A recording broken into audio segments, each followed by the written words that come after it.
ஓம் சாந்தி. எல்லோரும் குஷியாக இருக்கிறீங்களா? 12/1/2025 அவ்யக்த முரளி. Original date 15/11/2003. முரளியுடைய தலைப்பு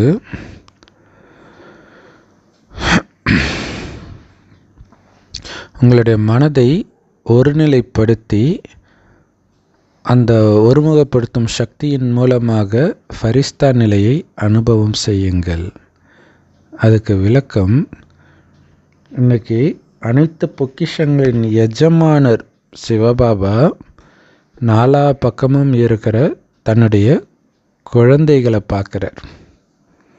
அந்த பொக்கிஷங்கள்னால நிரம்பி இருக்கிற குழந்தைகளை பார்க்குறார். அவர் ஒவ்வொரு குழந்தையும் அனைத்து பொக்கிஷங்களின் எஜமானர்களாக மாற்றி இருக்கிறார். ஸோ வேறு யாராலையும் கொடுக்க முடியாத அப்படிப்பட்ட பொக்கிஷங்களை நீங்கள் அடைஞ்சிருக்கிறீங்க. ஸோ அனைத்து பொக்கிஷங்கள்னால நிரம்பியவர்களாக உங்களை ஒவ்வொருத்தரும் அனுபவம் பண்ணுறீங்களா? ஸோ இருக்கிறதுல உங்களுக்கு நிறைய பொக்கிஷங்கள் இருக்குது. அதில் மிக உயர்ந்தது இந்த ஞானத்தின் பொக்கிஷம் தான். ஏன்னா இதன் மூலமாக தான் மற்ற பொக்கிஷங்கள் கிடைக்குது. சரி, ஞானத்தின் பொக்கிஷம் மட்டும் இல்லை, ஞானத்தின் பொக்கிஷம், சக்திகளின் பொக்கிஷம், குணங்களின் பொக்கிஷம். இது கூடவே பாபா மற்றும் முழு பிராமண பரிவாரங்களின் வரதானங்களின் பொக்கிஷமும் இருக்குது இல்லையா? ஒவ்வொருத்தர்கிட்டையும் நம்ம வரம் வாங்கிக்கிட்டே இருக்கணும். ஆசீர்வாதம் எப்படி வாங்க முடியும்? ஞானத்தை கொடுக்க கொடுக்க அவங்க மனதார நினைப்பாங்கல்ல, இந்த சிஸ்டரால் தான் நான் பாபா குழந்தையானேன், இந்த பிரதரால் தான் பாபா குழந்தையானேன். அந்த ஆசீர்வாதங்களின் பொக்கிஷம் இதுதான் நம்மளை அடுத்த 5000 வருஷத்துக்கு காப்பாற்ற போகுது. இன்னை வரைக்கும் நாம் நல்லா இருக்கிறோன்னா முந்தைய சங்கம யுகத்தில் நாம் பண்ண சேவையின் ஆசீர்வாதங்கள் தான். ஸோ இத்தனை பொக்கிஷம், ஞானம், சக்தி, குணங்கள், ஆசீர்வாதங்கள். ஸோ அதனால் இந்த அனைத்து பொக்கிஷங்களையும் நான் அடைஞ்சிட்டேன் செக் பண்ணுங்க. அனைத்து பொக்கிஷங்கள்னால நிரம்பிய ஆத்மாவுடைய அடையாளம் அந்த நிரம்பிய ஆத்மாக்களின் கண்களின் மூலம், முகத்தின் மூலம், நடத்தையின் மூலம் பிறருக்கு சந்தோஷம் அனுபவமாகும். அவங்க கண்ணை பார்த்தாலே அவங்களுக்கு ஆனந்தமாகும், முகத்தை பார்த்தாலே ஆனந்தமாகும், அவங்க நடத்தையை பார்த்தாலே ஆனந்தமாகும். ஸோ இதுதான் அனைத்து பொக்கிஷங்கள் நிரம்பி இருக்கிற ஆத்மாவுடைய அடையாளம். ஸோ அந்த மாதிரி ஆத்மாவுடைய தொடர்பில் யார் வந்தாலும், ஸோ அந்த மாதிரி அனைத்து பொக்கிஷங்களினாலும் நிரம்பிய ஆத்மாக்களின் தொடர்பில் எந்த ஆத்மா வந்தாலும் அவர்களுக்கு அந்த ஆத்மாக்கள் ஆன்மீகமானவர்களாகவும் தங்களுடைய அலௌகீக சந்தோஷத்தின் மூலமாக தனியாகவும் அனுபவம் ஆவாங்க. வித்தியாசமாக மற்றவர்களிருந்து தனியாக தெரியணும். அதுதான் பாபா சொல்லுவார் அடிக்கடி. இப்போ சமீபமாக அவ்யக்த முரளி சேனலில் நம்ம போட்டிருக்கிற வீடியோவில் கூட பாபா சொல்லியிருப்பார், அனைத்து மத மாநாடு நீங்கள் நடத்தும் பொழுது எல்லா பேச்சாளர்கள், எல்லா மதத்தை சார்ந்த பேச்சாளர்களும் வருவாங்க, மணிக்கணக்காக பேசுவாங்க. ஆனால் நீங்கள் ரொம்ப கம்மியாக தான் பேசணும். ஆனால் உங்களை பார்க்கும்போது அந்த தனித்தன்மை தெரியணும், எல்லாருடைய பார்வையும் உங்கள் மேலே விழணுன்ற ஒரு ஃபரிஸ்தாவாகவே வந்துட்டு ஃபரிஸ்தாவாகவே போகணும். அமைதியாக பேசணும், கொஞ்சமாக பேசணும், அதில் அன்பும் ஆன்மீகமும் நிரம்பி இருக்கணுன்றார். ஸோ அதே மாதிரி தான் அனைத்து பொக்கிஷங்களில் நிரம்பிய ஆத்மாக்கள் தொடர்பில் வரவங்க எல்லோருக்குமே இவங்க ஆன்மீகமானவர்கள், இவங்களுடைய சந்தோஷமே வித்தியாசமாக இருக்குது அப்படின்னு உணரணும். ஏன்னா இங்கே இருக்கிறவங்களாம் ஏதாவது சந்தோஷமான விஷயத்தை பார்த்தா சந்தோஷமாவாங்க. ஆனால் சும்மாவே சந்தோஷமாக இருக்கிறது பாபா குழந்தைங்க மட்டும்தான். ஸோ உங்களுடைய சந்தோஷத்தை பார்த்து மற்ற ஆத்மாக்களுக்கும் கொஞ்ச நேரமாவது அந்த சந்தோஷம் அனுபவம் ஆகணுன்றார். அனுபவம் ஆகும். ஏன்னா இது அலௌகிக சந்தோஷம் இல்லையா?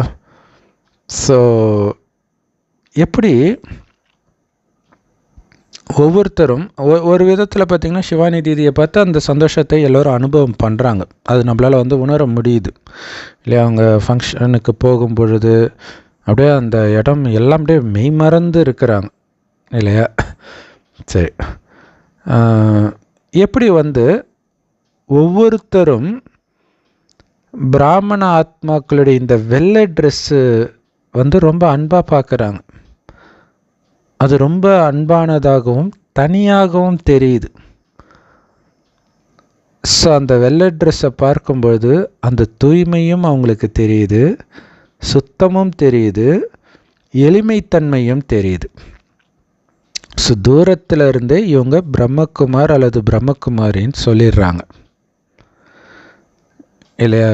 பெந்தகோஸ்தும் வெள்ளை ட்ரெஸ் போடுவாங்க, நார்த் இந்தியாவில் எல்லாருமே வெள்ளை ட்ரெஸ் போடுவாங்க. ஆனாலும் பிரம்மகுமார் குமாரி தனியாக தெரிவாங்கன்றார். ஸோ அதே மாதிரி இந்த சந்தோஷத்தின் ஜொலிப்பும் இந்த பாக்கியத்தின் போதையும் அவர்களுடைய நடத்தையில் நிரந்தரமாக தெரியும், அது அவங்களுடைய முகத்தில் தெரியும்ன்றார் இல்லையா? இந்த பாக்கியம் பாபா கிட்ட நேரடியாக ஞானத்தை எடுக்கிற பாக்கியம் சாதாரண பாக்கியம் இல்லை. அனைத்து பொக்கிஷங்களை நிரம்பி இருக்கிற பாக்கியம் சாதாரண பாக்கியம் கிடையாது. அதாவது நமக்குள்ளே நிரம்பி இருக்கிறதுடைய நினைவு தான் இன்றைக்கி மகா கும்பமேளாவே கொண்டாடுறாங்க. நமக்குள்ளே நிரம்பி வழிஞ்சி ஊற்றுது. அப்படி அந்த அமிர்தம் துளிகள் எங்கே சிந்திச்சோ அந்த இடத்துல தான் மகா கும்பாபிஷேகம் நடக்குது. பிரயாக்ராஜில் இப்போ நடக்குது இல்லையா? இப்போ நம்ம தமிழில், இங்கிலீஷில், ஹிந்தியில் கூட ட்ரை பண்ணியிருக்கிறோம். ஸோ அப்போ கொடுக்குறவங்க எவ்வளோ, அதாவது நிரம்பி இருந்தால் தான் கொடுக்க முடியும் இல்லையா? இந்த ஞானம் நான் நிரம்பி இருக்கிறேன்ற அந்த போதையோடு கொடுக்கணும். அதுதான் ரொம்ப முக்கியமான விஷயம் இல்லை? கல்யாண சாப்பாடு போடும் பொழுதே எவ்வளோ ஆனந்தமாக போடுவாங்க இல்லையா? ஒரு உள்ளார்ந்த ஆனந்தத்தோடு போடுவாங்க. ஸோ அந்த மாதிரி நீங்கள் இந்த ஞானத்தை கொடுக்கணும். ஏன்னா இதில் நமக்கும் சந்தோஷம் லாபம், அவங்களுக்கும் சந்தோஷம் லாபம். ஸோ அது அவங்களுடைய இதை கொடுக்குற பிராமண ஆத்மாக்கள் உங்களுடைய முகத்தில் தெரியணும் அந்த போதையும் சந்தோஷமுன்ற அந்த பாக்கியம். இன்றைக்கி எல்லா ஆத்மாக்களும் ரொம்ப ரொம்ப சந்தோஷமாக இருக்கிறாங்க. சாரி, மாற்றி சொல்லிட்டேன். எல்லா ஆத்மாக்களும் ரொம்ப ரொம்ப துக்கமாக இருக்கிறாங்க கலியுகத்தில். அப்படிப்பட்ட துக்கமான ஆத்மாக்கள் உங்களுடைய முகத்தை, உங்களுடைய சந்தோஷமான அந்த முகத்தையும் அந்த நடத்தையும் பார்த்து ஒரு சனப்பொழுதாவது சந்தோஷத்தை அனுபவிப்பாங்க. எப்படி தாகம் கொண்ட ஆத்மாவுக்கு ஒரு துளி தண்ணி கிடைச்சாலும் அவ்வளோ சந்தோஷப்படுவாங்க இல்லையா? அந்த மாதிரி இந்த சந்தோஷத்தின் ஒரு துளி கூட ஆத்மாக்களுக்கு ரொம்ப ரொம்ப முக்கியம். அங்கே அந்த ஞான துளிகள், அந்த அமிர்தம் சிந்தியதுன்றது ஞான பொக்கிஷம் மட்டும் இல்லை, சந்தோஷத்தின் பொக்கிஷமாக இருக்கலாம், சக்திகளின் பொக்கிஷமாக இருக்கலாம், குணங்களின் பொக்கிஷமாக இருக்கலாம். ஏதோ ஒரு துளி, குறிப்பாக சந்தோஷத்தின் ஒரு துளி, அது ரொம்ப ரொம்ப முக்கியம். அதனால தான் பாருங்கள், அங்கே போய் குளிக்கிறதுல அவங்களுக்கு சந்தோஷம். ஆனால் அங்கே வந்துட்டு போகும்போது பெரும்பாலும் அங்கே இருக்கக்கூடிய எல்லாம் குறிப்பாக ஃப்ரீயாக இருக்கிற இடத்த கண்டிப்பாக பார்ப்பாங்க இல்லையா?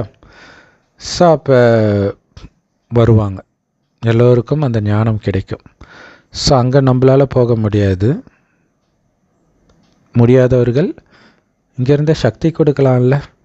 ஏன்னா அங்கே கொடுக்குற ஞானத்தின் மூலமாக மட்டும் அவங்க ஆகிறது கிடையாது. ஏன்னா பாபா சொல்கிறார், பிரஜைகள் வாய் திறந்து நீங்கள் ஞானம் சொல்வதனால் பிரஜைகள் ஆவதில்லை. அந்த ஃபரிஸ்தா சொரூபத்தின் மூலமாக, அந்த மனதின் சேவையின் மூலமாக அவங்களுடைய உள்ளுணர்வை மாற்றுறீங்கன்றார். அப்போ அவங்களும் அதற்கான முயற்சி பண்ணுவாங்க. பட் நம்ம இங்கேருந்து அந்த சக்தியை கொடுக்க அவங்க அந்தளவுக்கு அங்கே ஒரு மேஜிக் நடக்க வைக்கணும். நம்மளுடைய பொறுப்பு இது இந்த மகா கும்பாபிஷேகத்தில். ஆக்சுவலாக எல்லா இடத்துலையும் இப்போ வைகுண்ட ஏகாதசியுமே 10 நாள் விஷ்ணு கோயிலில் கூட்டம் இருக்க தான் போகுது இல்லையா? சரி.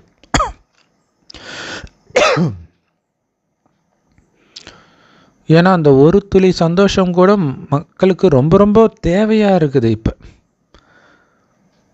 அப்போ அதே மாதிரி நீங்கள் அனைத்து பொக்கிஷங்கள்னால நிரம்பி இருக்கிறீங்களா? கொடுத்துக்கிட்டே இருக்கணும், குறையவே கூடாது. அந்த மாதிரி கொடுக்குற அளவுக்கு நீங்கள் பொக்கிஷங்கள்னால நிரம்பி இருக்கிறீங்களா? அதே மாதிரி பிராமண ஆத்மாக்கள் ஒவ்வொருத்தரும் உங்களை நிரந்தரமாக அனைத்து பொக்கிஷங்களை நிரம்பியவர்களாக அனுபவம் செய்கிறீங்களா, அல்லது சில சமயம் மட்டும்தான் அனைத்து பொக்கிஷங்களில் நிரம்பியவராக அனுபவம் செய்கிறீங்களா? இல்லையா? எப்போவும் அனுபவம் செய்கிறீங்களா? சில சமயம் அப்படின்னு அர்த்தம். சில சமயம் ஏதாவது விகார வசப்படுறீங்கனாலே என்ன அர்த்தம்? அந்த நேரம் பொக்கிஷம் நிரம்பியவராக அனுபவம் ஆகலைன்னு அர்த்தம். பொக்கிஷங்கள் அழிவற்றது. இதை உங்களுக்கு கொடுக்குற வள்ளல் சிவபாபாவும் அழிவற்றவர். அப்போ அந்த பொக்கிஷமும் அழிவற்றதாக தானே உங்ககிட்ட இருக்கணும். ஏன்னா முழு கல்பத்திலையும் பிராமண ஆத்மாக்களாகிய உங்களை தவிர வேற யாருக்கும் இந்த அலௌகிக்க சந்தோஷம் அடையிறது கிடையாது. ஸோ இந்த நேரத்து அலௌகிக்க சந்தோஷம்தான் அரை கல்பம் தொடர போகுது பரிசு ரூபத்தில், சொர்க்கம் அப்படிங்கிற பரிசு ரூபத்தில். ஆக்சுவலாக இங்கே இருக்கிற சந்தோஷம் தொடரும்போது அந்த சந்தோஷத்திற்கு தேவையான எல்லாமே அங்கே கிடச்சிடுது.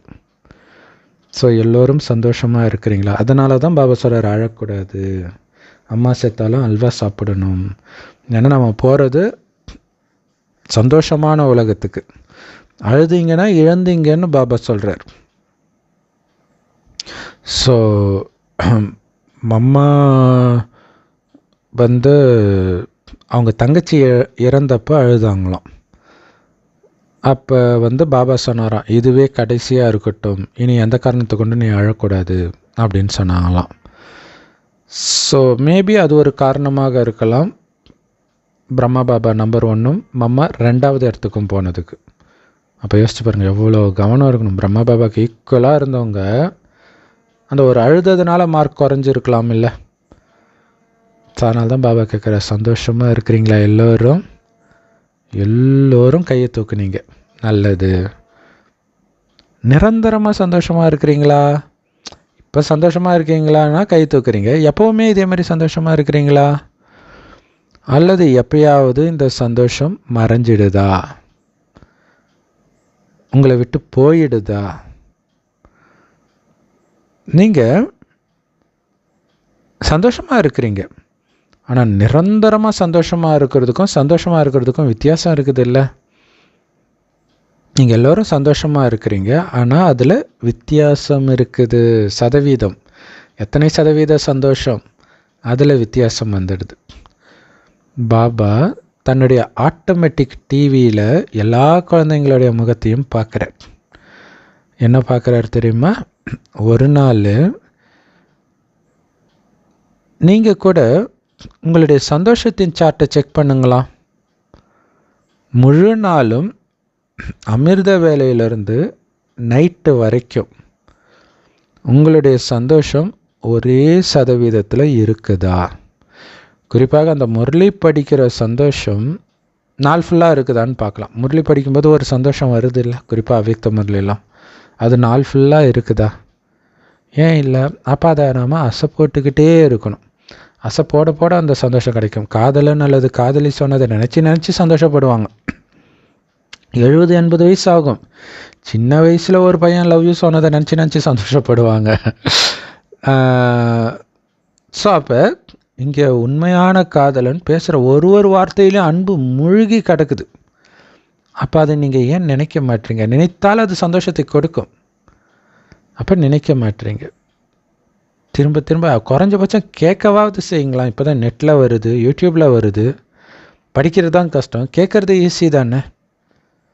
எப்படியாவது அந்த சந்தோஷத்தை நிரந்தரமாக்கணும், அவ்வளோதான். இதுக்கப்புறம் நெட்டு இருக்காது, எதுவுமே இருக்காது. அப்போ என்ன பண்ணுவீங்க? ஸோ இப்போ இருக்கும்போதே அந்த சந்தோஷத்தை நெட்டை பயன்படுத்தியாவது ஏற்றிக்கோங்க. ஏற்றிக்கிட்டிங்கன்னா அதுக்கப்புறம் அது ஆட்டோமேட்டிக்காக ஆகிடும். உங்களுக்குள்ளே ஃபுல்லாக இதை நிரப்பிக்கணும். நிரப்பினது இல்லாமல் கொஞ்சம் நீங்கள் அதை அசையும் போடணும். அசை போட்டால் தான் அதுக்கு பேர் யோகா. அப்போ தான் ஆத்மாவுக்கு சக்தி இருக்கும். சும்மா ஒரு 2 பாயிண்ட் எடுத்துகிட்டு அதையே அசை போட்டுக்கிட்டே இருங்க. ஒரு காரியம், ஒரு பாத்திரம் விளக்குறீங்கன்னா அது ஃபுல்லாக ஒரு 2 பாயிண்ட் ஞாபகம் வச்சுக்கிட்டே திரும்ப திரும்ப சொல்லிக்கிட்டே நீங்கள் பாட்டுக்கு பாத்திரம் விளக்குங்க. அது முடிச்சிங்களா, அடுத்தது ஒரு 2 பாயிண்ட் எடுத்துக்கோங்க. அப்படி தான் தாரணை பண்ணணும். அப்போ தான் அந்த சந்தோஷம் இருக்கும். ஸோ அதான் பாபா சொல்றார், நாள் முழுவதும் ஒரே சதவீதத்தில் இருக்குதா சந்தோஷம் அல்லது மாறுதா? எப்படி செக் பண்ணணும்னு தெரியும் தானே. இப்போ சயின்ஸ் செக் பண்ணுறதுக்கு துல்லியமான கருவிகள் எல்லாம் கண்டுபிடிக்குது.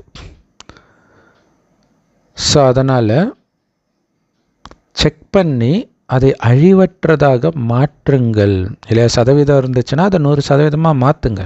எப்போவுமே பாப்தாதா எல்லா குழந்தைகளுடைய தற்கால முயற்சியை பார்க்கிறார். எல்லாரும் முயற்சி பண்ணுறீங்க.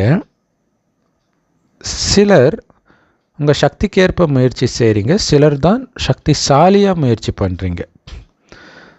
அதனால் இன்றைக்கி பாப்தாதா எல்லா குழந்தைகளுடைய மனநிலையை பார்க்கிறார். இங்கே முக்கியமான விஷயமே மன்மனாபவ தான்.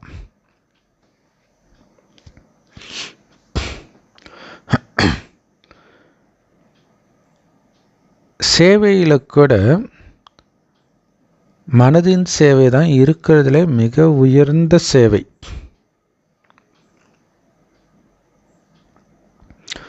ஏன்னா மனதின் சேவை நீங்கள் எப்போ பண்ண முடியும்?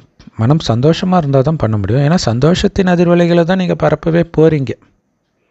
அந்த சந்தோஷத்தின் ஆதாரம் எது? மன்மனாபவ, பாபா நினைவிலேயே மூழ்கி இருக்கிறது தான். அதனால தான் சேவையிலும் மனசா சேவை தான் உயர்ந்த சேவைன்னு சொல்லப்படுது. ஸோ யார் தன் மனதை வென்றார்களோ அவங்க உலகையே வென்றார்கள்னு நம்ம சொல்கிறோம் இல்லையா. மனதை வென்றவன் உலகை வெல்கிறான். இது சினிமா பாட்டில் கூட வரும், அஞ்ஞானத்திலேயும் வரும். தன்னை அடக்க தெரியாதவனால் உலகத்தை அடக்க முடியாதுன்னுவாங்க. மனதை அடக்க தெரியாதவனால் உலகத்தை அடக்க முடியாது அப்படின்னு சொல்லுவாங்க. பொறுத்தார் பூமி ஆழ்வாருக்கும் அதுதான் அர்த்தம் இல்லையா. ஸோ மனதினால் பொறுத்துக்கிறவன் தான் உலகத்தையே ஆள முடியும். ஸோ பாபா உங்களுடைய மனதின் நிலையை செக் பண்ணுறார். என்ன பார்த்தாரு?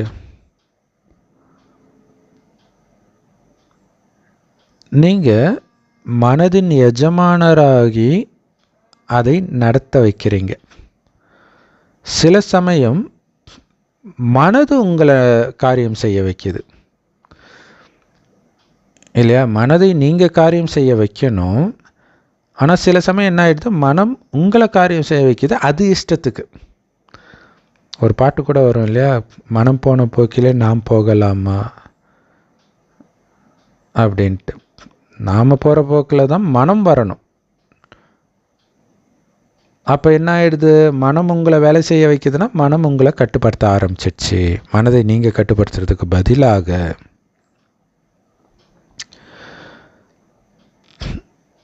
ஸோ பாப்தாதா பார்க்குறார், உங்களுடைய மனதினால் ஆழமான அன்பு இருக்குது.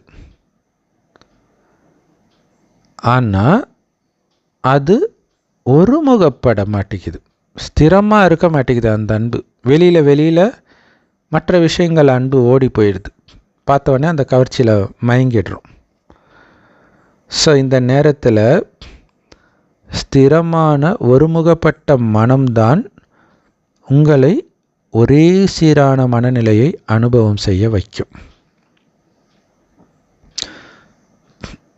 ஸோ அந்த கான்சன்ட்ரேஷன் பவர் தான் இங்கே முக்கியமே. அதுக்காக தான் பாபா நினைவிலேயே இருங்கன்னு சொல்கிறது.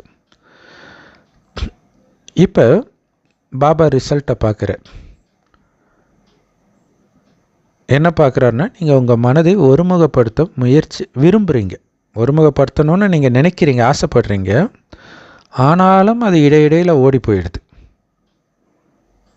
இந்த குழந்தைங்கள ஒரு இடத்துக்கு இட்டுட்டு போனீங்கன்னா அது பாட்டுக்கு கையை விட்டுட்டு ஓடும் பாருங்க, அந்த மாதிரி மனம் இடையிடையில் ஓடுது.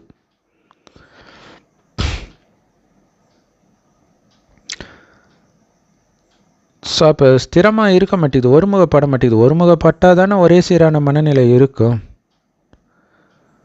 ஸோ அப்போ கான்சன்ட்ரேஷன் பவர் உங்களை ஈஸியாக இந்த அவ்யக்த ஃபரிஸ்தா நிலையை அனுபவம் பண்ண வைக்கும் இல்லையா. அதாவது நிஜத்தில் உங்கள் எதிர இருக்கிறவங்க எதிர இருக்கிறாங்க அப்படின்னு நீங்கள் நினைக்க தேவையில்லை. தானாகவே அந்த உணர்வு இருக்கும் உங்களுக்கு. அந்த மாதிரி ஒரு உணர்வு நான் சூக்ஷ்மலோகத்தில் இருக்கிறேன்னு இருக்கணும். நிஜமாகவே பாப்தாதா எதிர இருக்காரு, மற்றவங்க இருக்கிறாங்க, சக்தி கொடுத்துட்டு இருக்கிறேன், இந்த சிந்தனையிலே இருக்கணும். இதுதான் கான்சன்ட்ரேஷன் பவர் இல்லையா. நீங்கள் நினைக்கிற இடத்துக்கு உங்கள் மனதை செலுத்த முடியணும்.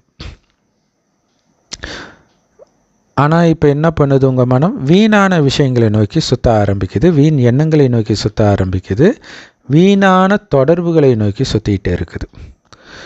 உதாரணத்துக்கு சில மனிதர்களுக்கு சும்மா உட்காந்துட்டு இருக்க பிடிக்கிறது கிடையாது. சரி, சும்மா உட்கார்றது அவர்களுக்கு பழக்கமே கிடையாது, ஸ்தூலமாக கூட. மற்றவர்களுக்கு அந்த பழக்கம் இருக்குது இல்லை, எதையாவது பண்ணிக்கிட்டே இருப்பாங்க.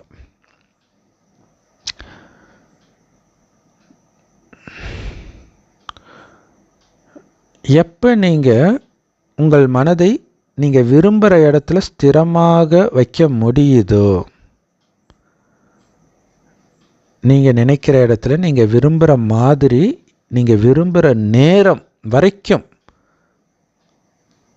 மனதை அதே இடத்துல கட்டி போட முடிந்தால் அதுக்கு பேர் தான் மனம் உங்கள் கட்டுப்பாட்டில் இருக்குதுன்னு அர்த்தம் இல்லையா. அதே இடத்துல இருக்கணும், பரந்தாமத்திலே இருக்கணும், சொர்க்கத்திலே இருக்கணும்னா அங்கேயே இருக்கணும், சூக்ஷ்மதனத்திலே இருக்கணும்னா அங்கேயே இருக்கணும். இதோ இப்போ மகா கும்பாபிஷேகம், சரி மகா கும்பமேளா, அங்கே சக்தி கொடுத்துக்கிட்டே இருக்கணும்னா அப்படியே இருக்கணும். அப்போ தான் மனம் உங்கள் கட்டுப்பாட்டில் இருக்குதுன்னு அர்த்தம்.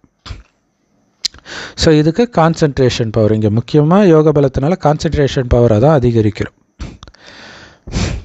ஸோ அதை பயிற்சி பண்ண அது வரும், ஆத்மாவுக்கும் சக்தியும் வரும். இன்னொன்று வீண் விஷயத்துலேருந்து புத்தியை நீக்க தான் ஆத்மாவுக்கு அந்த சக்தி வரும்.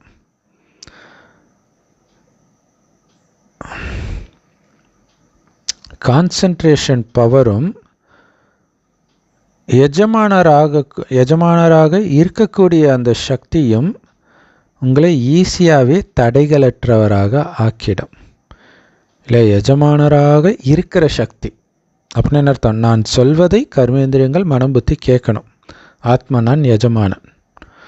ஸோ நான் சொல்கிறது தான் அது கேட்கணும். அந்த மாதிரி ஒரு ஆளுமையோட அதிகாரத்தோடு நீங்கள் சொன்னீங்கன்னா தடை இருக்காது இல்லையா. அதில் நீங்கள் அடமெண்ட்டாக இருக்கணும், உங்கள் மனம் புத்தி சொல்கிறத கேட்கக்கூடாது, அந்த மாதிரி அடமெண்ட்டாக இருக்கணும். அப்புறம் கான்சன்ட்ரேஷன் பவர், அப்போ நீங்கள் அதோட யுத்தம் பண்ண வேண்டிய அவசியம் இருக்காது. ஏன்னா ஆல்ரெடி நீங்கள் சொன்ன இடத்துல அது நிற்கிது மனம். ஸோ உங்களுடைய கான்சன்ட்ரேஷன் பவர் மூலமாக உங்களால் ஈஸியாகவே ஒரு பாபாவுக்கு மட்டும் நான் சொந்தமானவன், யாருக்கும் நான் சொந்தமானவன் கிடையாதுன்ற அனுபவம் பண்ண முடியும். அப்போ பாபாவையே சுற்றி வரணும் இல்லை. ஒரு பதிவிரதை கணவனே வாழ்க்கைன்னு நினச்சிட்டு இருப்பா இல்லையா, அந்த மாதிரி பாபாவே வாழ்க்கைன்னு இருக்கணும். அதுக்கு கான்சன்ட்ரேஷன் பவர் முக்கியம். ஏன்னா அவருக்கு உடம்பு கிடையாதே, அதுதான் இங்கே முக்கியமான விஷயமே. ஸோ அந்த புள்ளியாக இருக்கிறவரையே சதா நினைவு பண்ணிக்கிட்டே இருக்கிறது தான் கான்சன்ட்ரேஷன் பவர். அவர் சொல்கிற மாதிரியே தான் நான் நடந்துக்கிட்டு இருக்கிறேன் ஒவ்வொரு அடியிலும், அதுதான் கான்சன்ட்ரேஷன் பவர் இல்லையா. அவர் சொல்கிற மாதிரி நான் நடக்கிறேன்னா நீங்கள் செக் பண்ணிக்கிட்டே இருக்கீங்க பாருங்க, அதுதான் கான்சன்ட்ரேஷன் பவர். ஸோ அப்போ அந்த மாதிரி கான்சன்ட்ரேஷன் பவர் இருக்கும்போது இது தானாகவே அனுபவமாகும், நீங்கள் முயற்சியை பண்ண தேவையில்லைன்ற. ஸோ அந்த அளவுக்கு பவரை அதிகரிக்கணும்னா முதல்ல நீங்கள் பாபாவுடையவன், பாபாவுக்கு மட்டும் சொந்தமானவன், இந்த மாதிரி எண்ணங்களை உருவாக்கிக்கிட்டே இருக்கணும். அதான் பாபா சொல்கிறாரு, நான் நடத்துகிறத நீங்கள் உங்களுக்குள்ளே ரிப்பீட் பண்ணிக்கிட்டே இருக்கணும் பல முறைன்றார். அப்போ தான் ஒரு டைமுக்கு அப்புறம் முயற்சி செய்யாமல் இயல்பாகவே அது ஞானம் சம்மந்தப்பட்ட எண்ணங்கள் மட்டுமே வரும். ஆனால் அதற்கு ஆரம்பத்தில் அதிக முயற்சி பண்ணணும், அதை புரிஞ்சுக்கணும். ஏன்னா நிறைய பேர் பாபா முயற்சி பண்ண தேவையில்லைன்ட்டாரு, இப்படி தப்பாக புரிஞ்சுக்கிறவங்க நிறைய பேர் இருக்கிறாங்க. இந்த கான்சன்ட்ரேஷன் பவர் மூலமாக தானாகவே உங்களுக்கு நிரந்தர ஃபரிஸ்தா ஸ்வரூபம் அனுபவமாகும். ஸோ எல்லாமே அந்த கான்சன்ட்ரேஷன் பவர் அதிகரிக்கிறதுல தான் இருக்குது. இல்லை, ஃபரிஸ்தா ஸ்வரூபம் அனுபவமாகும், பாபாவுடையவனாக இருக்கிறது அனுபவமாகும், எஜமானனாக இருக்கிறது அனுபவமாகும், தடையற்றவனாக இருக்கிறது அனுபவமாகும். எல்லாத்துக்கும் அந்த கான்சன்ட்ரேஷன் பவர் தான். ஸோ நீங்கள் பிரம்மா பாபாவை லவ் பண்ணுறீங்க. ஸோ பிரம்மா பாபாவுக்கு சமமாக ஆகிறது அப்படின்னா ஃபரிஸ்தாவாக ஆகிறதுன்னு அர்த்தம் இல்லையா?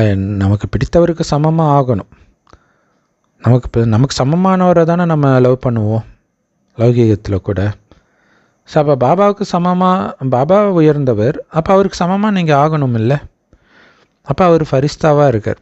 அப்போ ஃபரிஸ்தாவாக ஆகிறது தான் அவருக்கு சமமாக ஆகிறது. எப்படி ஆக முடியும்? கான்சன்ட்ரேஷன் பவரை பயன்படுத்தித்தான் ஆக முடியும்.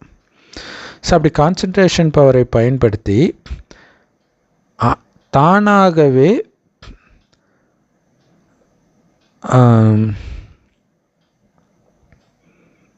உங்களுக்கு அன்பு, ஒவ்வொருத்தர் மீதும் அன்பு இருக்கும், அந்த நன்மை செய்யக்கூடிய பாவனை இருக்கும், மரியாதை கொடுக்குற உள்ளுணர்வு இருக்கும்.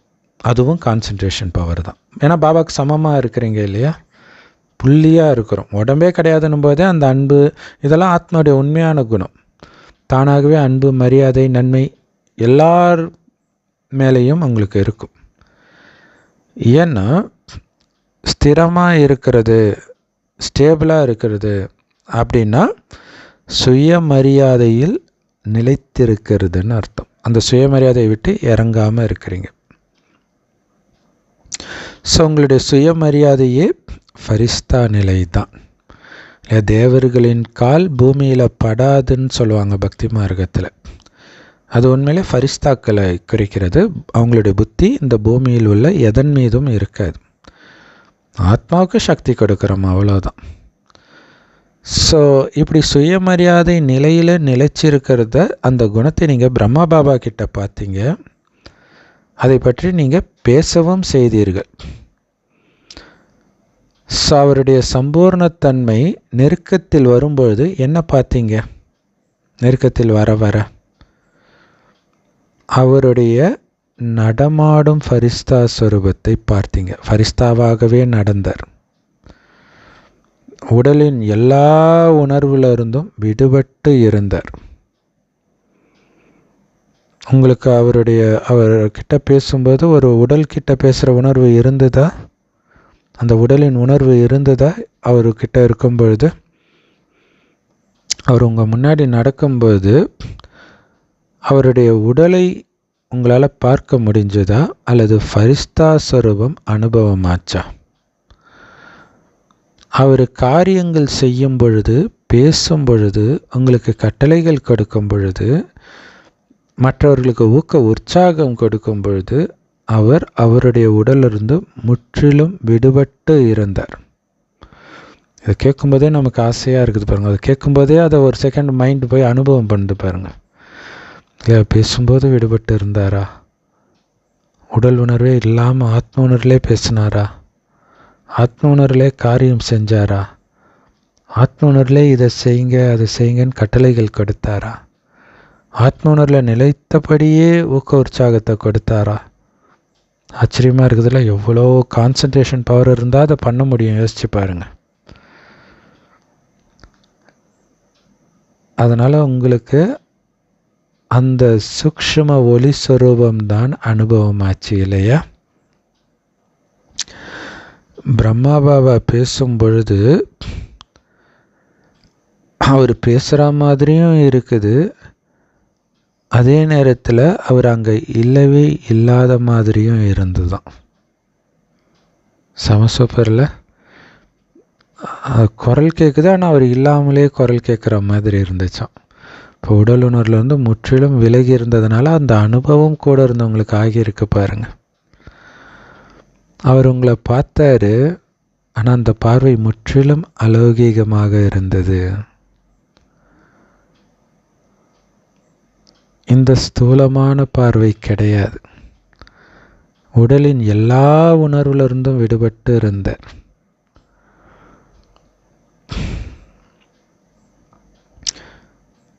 எப்ப மற்றவர்கள் கூட தேக உணர்வை உணரவே இல்லையோ, உங்களுடைய ஆன்மீக சொரூபத்தை மட்டுமே பார்க்குறாங்களோ, அதுக்கு பேர் தான் உடலில் இருந்துக்கிட்டே ஃபரிஸ்தா சொரூபத்தில் இருக்கிறதுன்னு சொல்கிறதுன்றார் இல்லையா? இது அந்த லைன் படிக்கும்போதே அந்த உணர்வு அனுபவம் ஆகிட்டு இருக்குது இல்லையா? மற்றவர்களுக்கு அது அனுபவம் ஆகணுன்றார். ஆன்மீக சொரூபத்தை நான் பார்த்துட்டு இருக்கிறேன் அப்படிங்கிறது அனுபவம் ஆகணுன்றார். அப்போ தான் நீங்கள் உடலிருந்தே ஃபரிஸ்தா சொரூபத்தில் இருக்கிறீங்கன்னு சொல்ல முடியும். ஏன்னா உண்மையிலே ஃபரிஸ்தா ஆகிறதுக்கு முன்னாடியே அவர் உடல்ல இருந்தே ஃபரிஸ்தா ஆகிட்டாருன்றார். ஸோ ஒவ்வொரு சூழ்நிலையிலும் உங்களுடைய உள்ளுணர்வு, பார்வை, காரியம் எல்லாத்துலேயும் அந்த தனித்தன்மை, விலகி இருக்கிற தன்மை தெரியணுன்றார் இல்லையா? நான் இந்த உலகத்தை சார்ந்தவன் கிடையாது. என்னுடைய குடும்பம் பிராமண குடும்பம். என்னுடைய வீடு சூக்ஷ்ம வதனம் இல்லையா? அங்கே தான் ஒன்று, அங்கே இல்லை பரந்தாமம். இதுலேயே தான் புத்தி இருக்குது. ஸோ எந்த சூழ்நிலையிலும் உங்கள் உள்ளுணர்வு அந்த சூழ்நிலையின் வசமே ஆகக்கூடாது. அந்த பார்வையில் அன்பு மாறவே கூடாது. துக்கம் கொடுக்குறவங்க கிட்ட கூட உங்களுடைய காரியத்தில் அந்த தெய்வீகம் நிரம்பி வழியணும். ஸோ பாபா பேசும் பொழுது ரொம்ப ரொம்ப விலகியதாகவும் ரொம்ப ரொம்ப அன்பானவராகவும் நமக்கு அனுபவமாச்சு. ஆன்மீக உணர்வில் அன்பானவராக இருந்தார். அதே மாதிரி நீங்கள் கூட அந்த ஃபரிஸ்தா ஸ்வரூபத்தை அனுபவம் பண்ணணும். மற்றவர்களுக்கும் இந்த அனுபவத்தை கொடுக்கணும் இல்லையா? நாம் அந்த அனுபவத்தில் மூழ்கும்போது மற்றவர்களுக்கு அந்த அனுபவம் ஆகும். ஏன்னா ஃபரிஸ்தா ஆகாமல் உங்களால் தேவதை ஆக முடியாது இல்லையா? நீங்கள் தேவதை ஆவீங்களா, என்ன பதவி அடைவீங்கன்றது இப்போ ஃபரிஸ்தா ஆகிறத வச்சு உங்களுக்கே தெரியும். ஃபரிஸ்தாக்களே தேவதைகள் தான், சூக்ஷ்ம தேவதைகள் சொல்லுவோம். உடல் மட்டும் கிடைக்கல இல்லையா? அந்த தேவதையுடைய உடல் கிடைக்கல, ஆனால் அந்த தேவதையுடைய குணம் அப்படியே இருக்குது. அவங்க தான் ஃபரிஸ்தாக்கள். அதனால் நம்பர் 1 ஆத்மா இந்த பிரம்மா தன்னுடைய ப்ராக்டிக்கலான வாழ்க்கையில் ஃபரிஸ்தா வாழ்க்கைனா என்னன்ற அனுபவத்தை கொடுத்தார். கடைசியில் அந்த ஃபரிஸ்தாவாகவே ஆகிட்டார். அந்த ஃபரிஸ்தாவிலே மூழ்கி மூழ்கி ஃபரிஸ்தாவாகவே ஆகிட்டார். ஸோ ஃபரிஸ்தா ஸ்வரூபத்தோடு நீங்களும் கூட தேவதையாகவும் ஆகணும், பரந்தாமத்துக்கும் போகணும். அதுக்கு உங்களுடைய மனம் ஒரே சீராக இருக்கிறதுல கவனம் கொடுத்தே ஆகணும். இல்லை வெளி உலக கவர்ச்சி எதுவுமே வீண் விஷயம் எதன் பக்கமும் புத்தி போகக்கூடாது. நான் ஃபரிஸ்தாகி சக்தி கற்றுக்கிட்டு இருக்கிறேன் அப்படிங்கிறது மைண்டில் ஓடிக்கிட்டே இருக்கணும். உங்களுடைய மனம் உங்கள் கட்டளைப்படி தான் நடக்கணும், அப்படி மாற்றி வைங்க. ஸோ அதனால தான் சொர்க்கத்தின் ஆஸ்தி கிடைக்கிது. அல்பகால விஷயத்தை நோக்கி புல இன்பத்தை நோக்கி மனம் அலைப்பாயும். கட்டி போடுங்க, நான் சொல்கிறதைத்தான் நீ கேட்கணும். நாராயணன் ஆகணுமா வேண்டாமா? இந்த அல்பகால ஒரு சுவை மிக்க உணவோ அல்லது ஒரு அழகான நபரை பார்த்து மயங்கிறதுலையோ நாராயணன் பதவியை இழக்க நீ தயாராக இருக்கிறியா அப்படின்னு மனதுக்கு எச்சரிக்கை கொடுத்துக்கிட்டே இருங்க. ஏன்னா இங்கே இருக்கிறது அது ஒரு செகண்டு கவர்ச்சி தான், காணாமல் போயிடும், மாட்டிக்குவீங்க.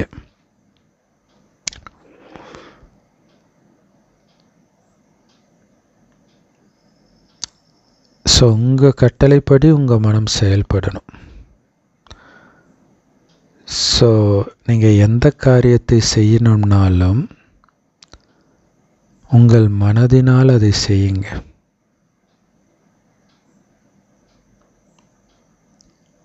ஏதாவது செய்ய விரும்பலை, ஆனால் உங்களுடைய மனம் அதை செய்யணும் அப்படின்னு சொல்லுதுன்னா, அப்போ உங்களை எஜமானன்னு சொல்ல முடியாது இல்லையா? நான் சொல்வதைத்தான் மனம் செய்யணும்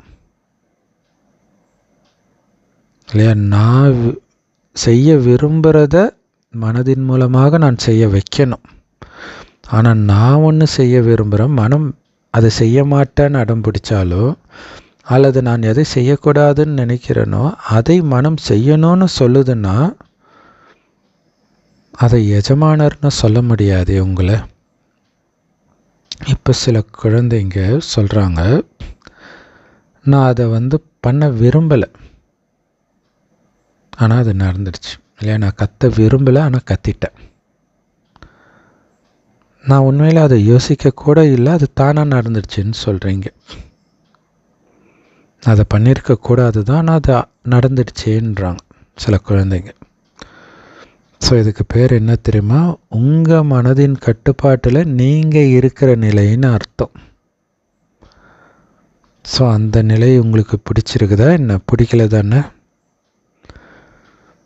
பிரம்மா பாபாவை ஃபாலோ பண்ணுங்க. பிரம்மா பாபாவை பார்த்தீங்க தானே? உங்கள் முன்னாடி நிற்கும் பொழுது உங்களுக்கு என்ன அனுபவம் ஆச்சு?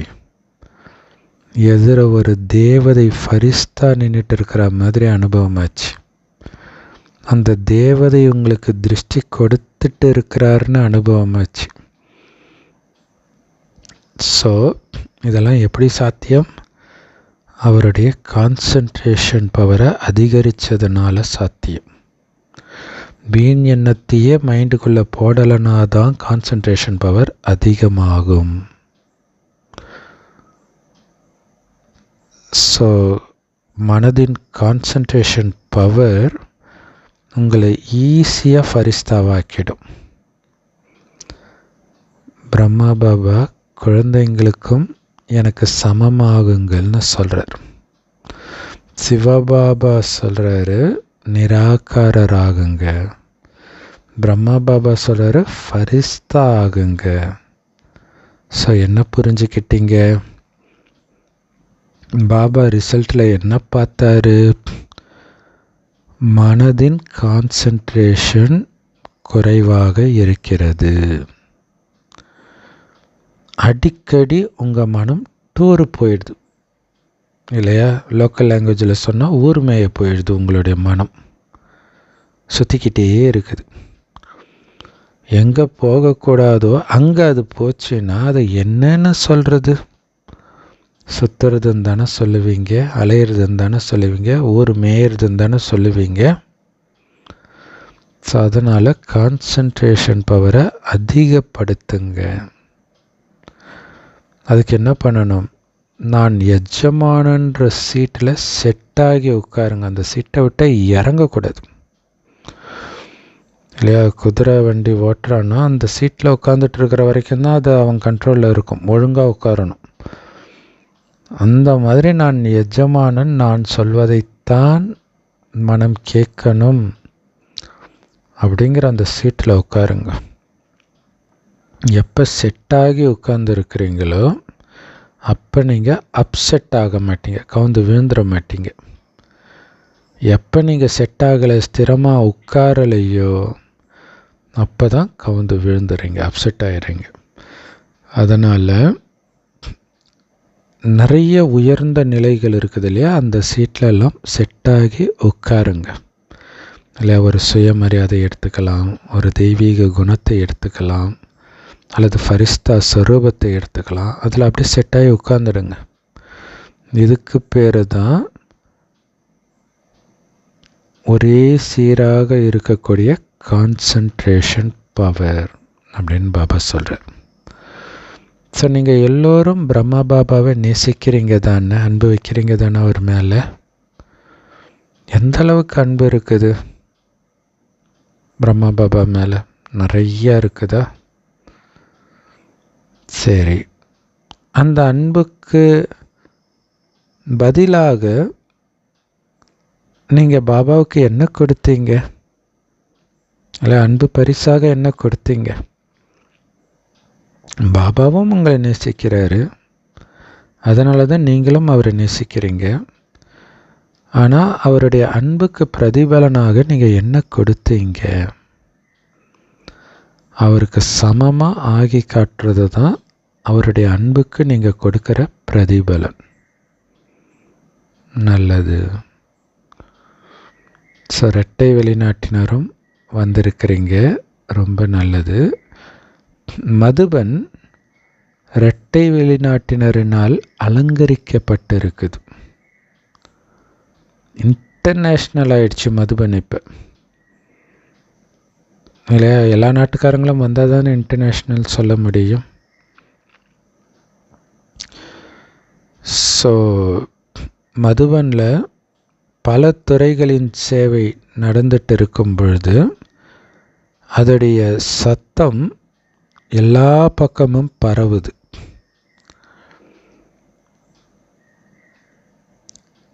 ஸோ இந்த சத்தம் ஐபி தரமான ஆத்மாக்களுக்கு பரவி இருக்கு. ஐபினா என்ன? Important person. விஐபினா வெரி இம்பார்ட்டன்ட் பர்சன். ஏன்னா விஐபிக்கு போல் ஐபிக்கு பரவிடுச்சு. ஏன்னா இங்கே பல துறைகளை சார்ந்தவர்களுக்கான சேவை தொடங்கி இருக்குது. இல்லை, டாக்டர்ஸ்னு கூப்பிட்டு தனியாக அவங்களுக்குன்னு ஞானம் கொடுப்பாங்க, டிரைவர்கள் தனியாக கூப்பிட்டு ஞானம் கொடுப்பாங்க, இன்ஜினியர்கள் தனியாக கூப்பிட்டு கொடுப்பாங்க, ஆசிரியர்கள்னு கூப்பிட்டு கொடுப்பாங்க. ஸோ அதனால் முக்கியமானவர்களுக்கெல்லாம் இதை நிறைய பரவிடுச்சு. அப்போ அவங்க அதில் இருக்கிற முக்கியமானவங்களுக்கெல்லாம் இதை சொல்லுவாங்க, இல்லையா?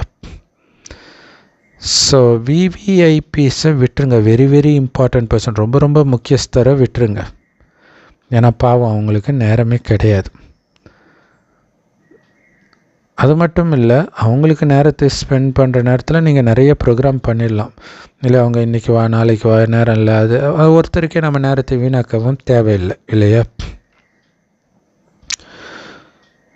ஸோ அந்த பெரிய பெரிய நிகழ்ச்சி நடத்துகிறீங்களே, அதன் மூலமாகவும் சத்தம் பரவும்.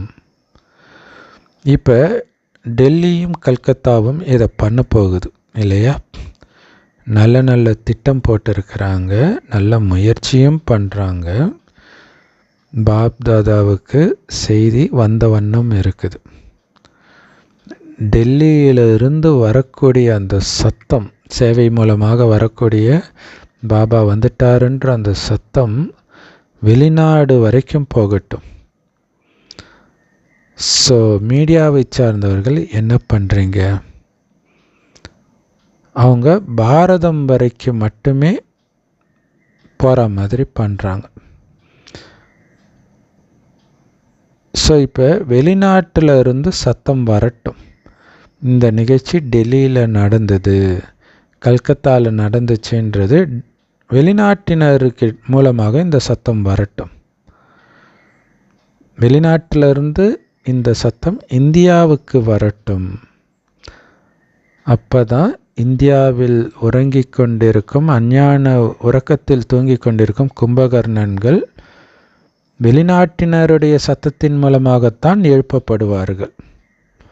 ஸோ அதை பாபா சொல்லிக்கல, வெளிநாட்டிலிருந்து இந்த செய்தி பயங்கரமாக பரவும்போது தான் இந்தியாவில் இருக்கிறவங்களே ஏந்திரிப்பாங்க அப்படின்னு பாபா சொல்கிறார். ஏன்னா வெளிநாட்டிலிருந்து வரக்கூடிய செய்திக்கு எப்போவுமே முக்கியத்துவம் மகத்துவம் உண்டு, இல்லையா? இப்போ ஜக்கி வாசுதேவ் கூட பார்த்திங்கன்னா நிறைய வெளிநாட்டினர் கூட வெளிநாட்டுக்கு டூருக்கு போகிறது, மற்றவங்க கூட பேசுகிறது எதுக்குன்னா அதை இன்டர்நேஷ்னல் லெவலுக்கு எடுத்துகிட்டு போகிறதுக்காக போகவும் செஞ்சிட்டார். இப்போ ஈஷா யோகாவை பற்றி தெரியாத ஒரு நாடு, ஒரு விஐபி கிடையாது உலகம் ஃபுல்லாக. ஸோ அதை நாம் பண்ணுறோமா? பெரிய கேள்விக்குறி, இல்லையா?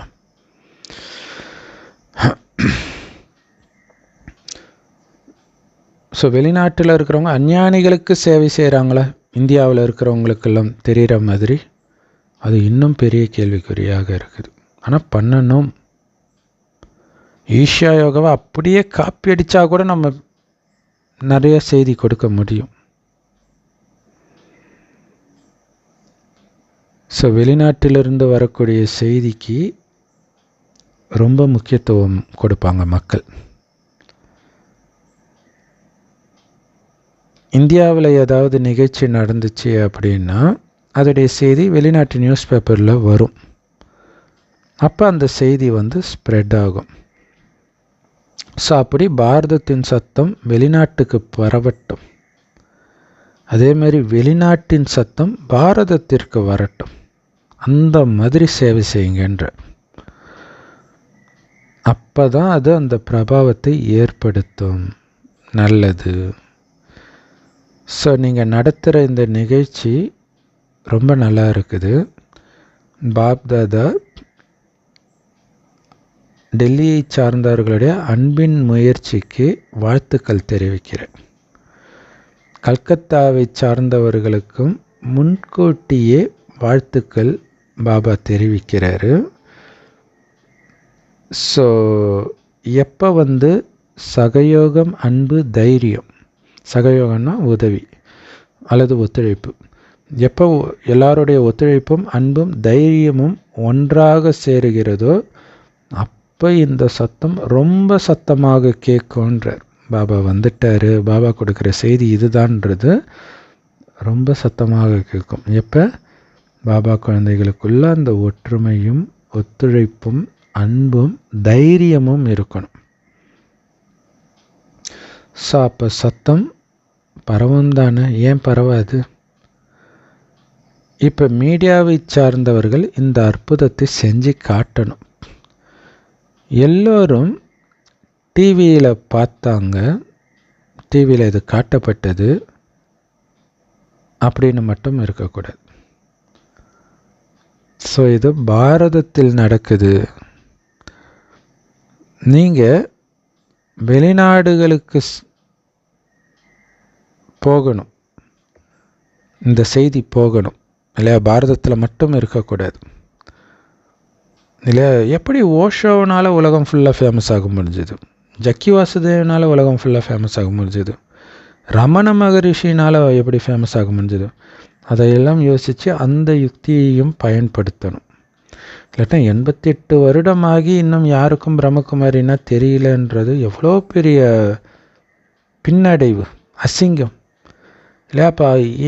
எது அவங்கள இவங்களெல்லாம் பிரபலமாக்கிச்சு? அது இயல்பாக நடந்திருக்கலாம், அல்லது அவங்களே திட்டமிட்டும் பண்ணியிருக்கலாம். எப்படி நடந்துச்சு? அதை நாம் ஃபாலோ பண்ணணும். ஸோ இந்த வருஷம் நாம் பார்க்கலாம் எந்த அளவுக்கு நீங்கள் தைரியத்தோடும் முழு சக்தியோடவும் இந்த சத்தம் நாலாபுறமும் ஸ்ப்ரெட் ஆகிறதுக்கு உங்கள் கொண்டாட்டம் இருக்குது அப்படின்னு பார்க்கலாம் அப்படின்னு பாபா சொல்கிறார். தைரியமும் முக்கியம். ஸோ இங்கே தைரியம், ஒற்றுமை அப்படின்னு பாபா சொல்கிறதே ஒரு ஹிண்ட்டு கொடுக்குறார். இந்த சென்டரில் தான் நீ சேவை பண்ணணும், அந்த சென்டரில் சேவை பண்ணணும். அப்போ அந்த தைரியம் இல்லாதனாலே போகிறது கிடையாது எந்த சேவைக்குமே. இப்போ இன்டர்நெட்லாம் வந்துடுச்சு, யார் சேவை பண்ணுறா? இல்லை இது ஸ்ரீமத் கிடையாது, இவங்களுக்கு பேச வரலன்னா ஸ்ரீமத் கிடையாதான். ஸோ அதுக்கு தான் பாபா அந்த தைரியன்ற வார்த்தையை சொல்கிறார்.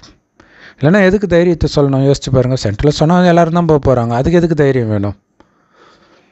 ஸோ தைரியத்தோட முழு வீச்சோட எந்த அளவுக்கு நீங்கள் செய்தியை பரப்புகிறீங்கன்னு பார்க்கலாம் அப்படின்னு பாபா சொல்கிறார். ஸோ பாபா இஷாரா தான் கொடுக்குறார், புரிஞ்சிக்கிறவங்க தான் புரிஞ்சிக்க முடியும். இல்லையா ஒரு சிக்னல் தான் கொடுக்குறாரு. அந்த எள்ளுனா எண்ணெயாக நிற்கணும்னு வாங்கலையா, அப்படி இருக்கணும். ஸோ ரெட்டை வெளிநாட்டினருக்கு சேவை செய்கிறதுல நல்ல ஊக்க உற்சாகம் இருக்கிறத பாபா பார்க்குறார். செய்தி கிடைச்சிருக்குது, அது நல்லது. நீங்கள் ஒருவரை ஒருவர் பார்க்கும்போது அவ்வளோ ஊக்க உற்சாகம் இருக்குது.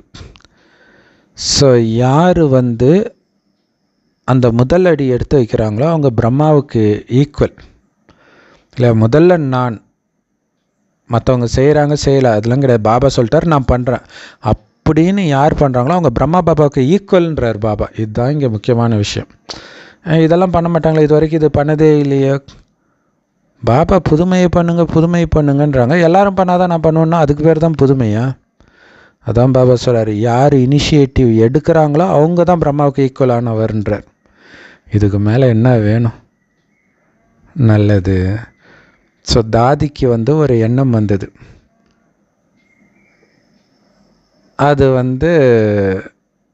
உங்களை பிஸியாக வச்சுக்கிறதுக்கு ஒரு நல்ல வழி. ஸோ அவங்க கருவியாக இருக்கிறாங்க. நல்லது. நீங்கள் எல்லோரும் பறக்கும் கலையில் தானே இருக்கீங்க. நீங்கள் எல்லோரும் பறக்கும் கலையில் பறந்துட்டு இருக்கிறீங்க. ஏன்னா பறக்கும் கலை தான் அதிவேக சேவைன்றார். ஆக்சுவலாக ராமாயணத்தில் அந்த சுக்ரீவனை பார்க்க ராமர் வரும்பொழுது அது ஒருவேளை வாலியோடைய ஆளாக இருக்குமோ அப்படின்ட்டு பார்த்து அனுப்புறதுக்காக ஆஞ்சநேயரை அனுப்புவார் சுக்ரீவன். அப்போ ஆஞ்சநேயர் மாறு வேஷத்தில் வருவார். அதுக்கப்புறம் தெரிஞ்சிடும் இது ராமர் அப்படின்னு தெரிஞ்சுட்டு அவரும் ஆஞ்சநேயர்னு தெரிஞ்சிடும். நான் ராம பக்தன்றார், எல்லாம் ஓகே. இப்போ சுக்ரீவன்கிட்ட அழைச்சிட்டு போங்கன்னும் போது சுக்ரீவன் மலை உச்சியில் இருக்கிறாரு, அங்கே போகிறதுக்கு ரொம்ப நேரம் ஆகுமே. சரி ஒன்று பண்ணுங்க, நீங்கள் என் மேலே ஏறிக்கோங்க, நான் அழைச்சிட்டு போகிறேன். நான் எப்படி உங்கள் மேலே ஏறுறது? இல்லை எனக்கு ஒரு வரம் இருக்குது, நான் நினச்ச சைஸ்க்கு என் உடம்பை மாற்றிக்க முடியும் அப்படின்ட்டு அப்படி ஏறினோன்னே அப்படியே பறப்பார். ஸோ அப்போ அதுதான் பறக்கும் கலை. அப்போ ஒரு செகண்டில் மற்றவங்களையும் பறக்க வைக்கிறாரு பாருங்க.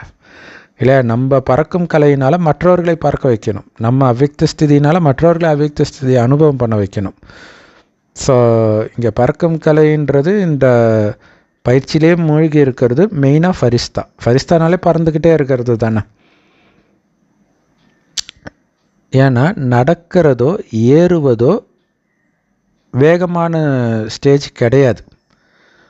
பறக்கும் கலை தான் அதிவேகமான முயற்சி. அது உங்களை முதல் இடத்திற்கும் வர வைக்கும். பறந்துக்கிட்டே இல்லையா? அழகாக இருக்கும் இல்லையா? அந்த ஏபிடி பார்சல் சர்வீஸில் ஆஞ்சநேயர் சஞ்சீவினி மலையே தூக்கிட்டு பறப்பார் பாருங்க. இல்லை, அந்த சஞ்சீவினி மலைன்றது ஞானத்தையே சிந்தனை பண்ணிக்கிட்டே மேலே பறந்துக்கிட்டே அந்த சந்தோஷத்தை பறவை செஞ்சுக்கிட்டே இருக்கணும். ஜாக்கி சான் சொன்னார் பாருங்க, நான் இன்னொரு ஜென்மம் தான் நான் சூப்பர்மேன் ஆகி உலகம் ஃபுல்லாக சந்தோஷத்தை அமைதியே பரப்புவேன்றார். என்னடா அது நம்ம ஞானத்தை அவர் சொல்கிறாரு அப்படின்னு தோணுச்சு. தாய்மார்களாகிய நீங்கள் என்ன பண்ண போகிறீங்க? உங்களுக்கு சமமானவர்களை எழுப்புங்க. இல்லையா? தாய்மார்களுக்கு நிறைய தாய்மார்கள் ஃப்ரெண்ட்ஸாக இருப்பாங்க, அக்கம் பக்கத்தில் கூட படித்தவங்க, இந்த மாதிரிலாம். குறைஞ்சபட்சம் எந்த தாய்மாரும் கம்ப்ளைண்ட் பண்ணுற மாதிரி விடுபட்டு போகாமல் பார்த்துக்கோங்க. ஏன்னா எப்போவுமே தாய்மார்களின் எண்ணிக்கை தான் அதிகமாக இருக்கும். பாப்தாதாவுக்கு இந்த தாய்மார்களின் குழுவை பார்த்து ரொம்ப சந்தோஷம். ஏன்னா எல்லா குழுவிலுமே இந்த தாய்மார்களுடைய குழு தான் எண்ணிக்கை தான் அதிகமாக இருக்குது. அதேமாதிரி குமாரர்களுடைய எண்ணிக்கையும் நிறைய பேர் வந்திருக்கிறீங்க. நீங்கள் உங்களுக்கு சமமானவர்களை எழுப்புங்க, அதாவது குமாரர்களை எழுப்புங்க. ஸோ குமாரர்கள் அதிசயம் செஞ்சு காட்டணும்.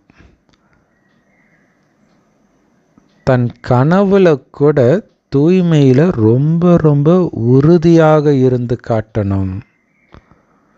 ஸோ தான் குமாரர்களுக்கு மிகப்பெரிய சேலஞ்ச் இல்லையா? ஸோ கனவிலும் தூய்மையாக, அதாவது உடல் ரீதியாக காமத்தில் ஈடுபடாட்டினா கூட அந்த எண்ணம் டிஸ்டர்ப் பண்ணுது இல்லையா? அது கனவுல கூட டிஸ்டர்ப் பண்ணக்கூடாதுன்றார், இருந்து காட்டுங்கன்றார். பாப்தாதா உலகத்துக்கே சவால் விடணும். என் குழந்தைங்களை நீ சோதிச்சிக்கலாம்னு சவால் விடணும். அங்கே சாத்தான் அது நடக்கும். ஏன்னா பைபிளில் யோபு அத்தியாயத்தில் இதை தான் சொல்லுது. கடவுள் சாத்தானை கூப்பிட்டு, இவனை மாதிரி சிறந்த பக்தன், யோபுவை மாதிரி சிறந்த பக்தன் யாருமே கிடையாது, நீ வேணால் போய் சோதிச்சுக்கோன்றார். போய் குழந்தைங்களெல்லாம் சாவடிப்பான், சொத்து எல்லாம் காலி பண்ணுருவான். அப்போ மனைவி கேட்பா, இன்னுமா நீ கடவுளை நம்புறேன்ட்டு. அவர் கொடுத்தார், அவர் எடுத்துக்கிட்டார் அப்படின்னு சொன்னார். அதுக்கப்புறம் அவருடைய உடம்பு ஃபுல்லாக நோய். ஸோ இந்த மாதிரி விஷயம், குறிப்பாக இந்த காமம் அது ரொம்ப முக்கியம் இல்லையா? ஸோ உலகம் ஃபுல்லாக காம தீயில் எரிஞ்சிகிட்ருக்குது. அதனால தான் அமெரிக்காவே இப்போ தீயில் எரியுதுன்னு நினைக்கிறேன். ஸோ அப்போ பாப்தாதா வந்து சவால் விட்டு சொல்லணும், என் குழந்தை மாதிரி யாரும் கிடையாதுன்ட்டு. நீங்கள் பிரம்மகுமாரர்கள், இளைஞர்கள் குமாரர்கள், அப்போ டபுள் குமாரர் ஆகிட்டீங்க இல்லையா? கல்யாணம் ஆகலைனாலே குமாரர்கள், இன்னொன்று ஆண்கள்னாலே பிரம்மகுமாரர்கள் தான் சொல்லுவோம். இன்னொன்று இளைஞராகவும் இருக்கிறீங்க, அப்போவும் குமாரர்னு சொல்லுவோம். ஸோ இரட்டை குமாரர்கள் ஆகிட்டீங்க. ஸோ நீங்கள் பிரம்மகுமாராகவும் இருக்கிறீங்க, ஸ்தூலமாகவும் நீங்கள் குமாரர்களாக இளைஞர்களாக இருக்கிறீங்க. ஸோ அதனால் தூய்மைனா என்னன்னு உங்களை பார்த்து உலகம் கற்றுக்கணுன்றார். செம சூப்பர் இல்லை? பிரத்யக்ஷமாக தெரியணும். அதாவது என்ன சொல்லுவாங்க, தூய்மையின் இலக்கணமாக நீங்கள் இருங்கன்றார். ஸோ இந்த வார்த்தை வந்து முதல்லாம் தமிழில் யூஸ் பண்ணுவாங்க. இலக்கணம், கற்பின் இலக்கணம், கண்ணகி அந்த மாதிரிலாம் சொல்லுவாங்க. ஸோ அந்த மாதிரி தூய்மையின் இலக்கணமாக நீங்கள் பிரத்யக்ஷமாக இருக்கணும் உலகத்திற்கு. ஸோ பாபா வந்து கட்டளை இடவா உங்களுடைய தூய்மையை யார் வேணும்னாலும் சோதிக்கலான்ட்டு எப்படி சொல்கிறார் பார்த்தீங்களா? பாபா கட்டளை கொடுத்துட்டா சோதிக்க ஆரம்பிச்சிடுவாங்க இல்லை? இப்போ தான் எல்லா இடத்துலையும் எல்லார் கையிலையும் மொபைல் ஃபோன் இருக்குது. பாருங்கள், விஜயோடைய தலைவரை பற்றி யாரோ பேசுகிறது உடனே அப்படியே லீக் ஆகி வெளில வருது, சர்வசாதாரணமாக ஆயிடுது. ஸோ உங்களுடைய தூய்மையை சோதிக்கிறதுக்கு கட்டளை இடவான்னு பாபா கேட்குறார். பாபா சொன்ன 2003 அதற்கான வசதி கம்மியாக இருக்கலாம், இப்போ நிறையா இருக்குது இல்லையா? ஏன் யாருமே கையை தூக்க மாட்டீங்க? எதுக்கு பாபா கேட்குறாரு பாருங்க. ஏன்னா இதை கண்டுபிடிக்கிறதுக்கு கருவிகள் இருக்குது.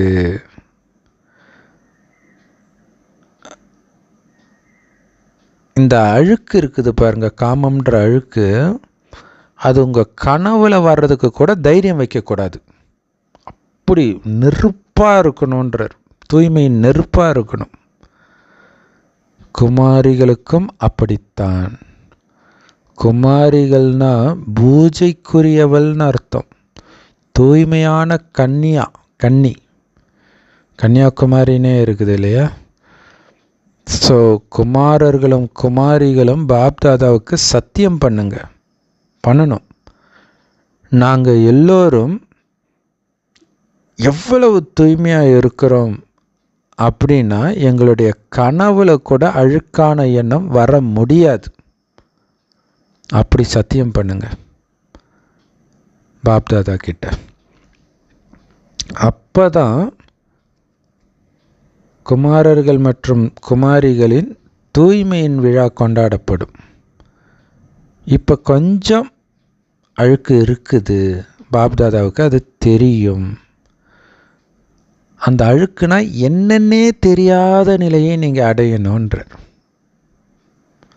சூப்பரில்? காமம்னா என்னன்னே தெரியக்கூடாது இல்லை? இந்த குழந்தைகள் அப்படி இருப்பாங்க. ஸோ அந்த மாதிரி இருக்கணும். அந்த மாதிரி இப்போ நீங்கள் மீண்டும் ஆகணும். ஏன்னா புது ஜென்மம் எடுத்திருக்கிறீங்க. அழுக்குன்றது உங்களுடைய கடந்த ஜென்மத்தின் விஷயம். இது வந்து கல்யாணம் ஆகாதவர்களுக்கு மட்டும் இல்லை, ஆனவர்களும் குமாரிகள் தான். ஸோ எல்லாருக்கும் சேர்த்து தான் இது. குமாரர்களுக்கு தான் சொல்கிறாங்க, குமாரிக்கு தான் சொல்கிறாங்க, கல்யாணம் ஆகிறவங்களுக்கு கிடையாது, அப்படி புரிஞ்சிக்கக்கூடாது. ஸோ அது கடந்த ஜென்மத்தின் விஷயம் காமம்ன்றது. இந்த ஜென்மத்தில் அப்படின்னா என்னன்னே தெரியாது. இதோட தொடர்ச்சி தானே சொர்க்கத்தில் யாருக்கும் தெரியாது தானே. ஸோ இது உங்களுடைய ஜென்மம். இதில் உயிரோடு இறந்துருக்கிறீங்க. இதுதான் சதி வந்து உயிரோடு அந்த யாகத்தில் இறங்கினதாக காட்டப்பட்டு இருக்குது. ஸோ உயிரோடு இறந்துட்டீங்க அப்படின்னு அர்த்தம். கலியுகத்தின் எந்த காமமாக இருக்கட்டும் அல்லது கோபம், பற்று, பேராசை, அகங்காரம் எதுவுமே இருக்கக்கூடாது. ஸோ உங்களுடைய இந்த ஜென்மமே தூய்மையான ஜென்மம். பிரம்மாவின் வாய் வழியாக பிறக்கிறீங்க. இது எவ்வளோ பெரிய விஷயம் இல்லையா? இப்போ சொர்க்கத்தில் தூய்மையாக ஜென்மம் எடுத்தால் கூட கர்ப்பத்தின் மூலமாக தான் பிறப்பாங்க. இங்கே கர்ப்பத்திற்கு கூட வேலை கிடையாது. பிரம்மாவின் வாய் வழியாக பிறந்திருக்குங்க. அப்போ எவ்வளோ தூய்மையான ஜென்மம் இது. ஸோ தூய்மையான ஜென்மத்தின் நடத்தை ரொம்ப முக்கியம். இல்லைன்னா தூய்மையாக பிறந்து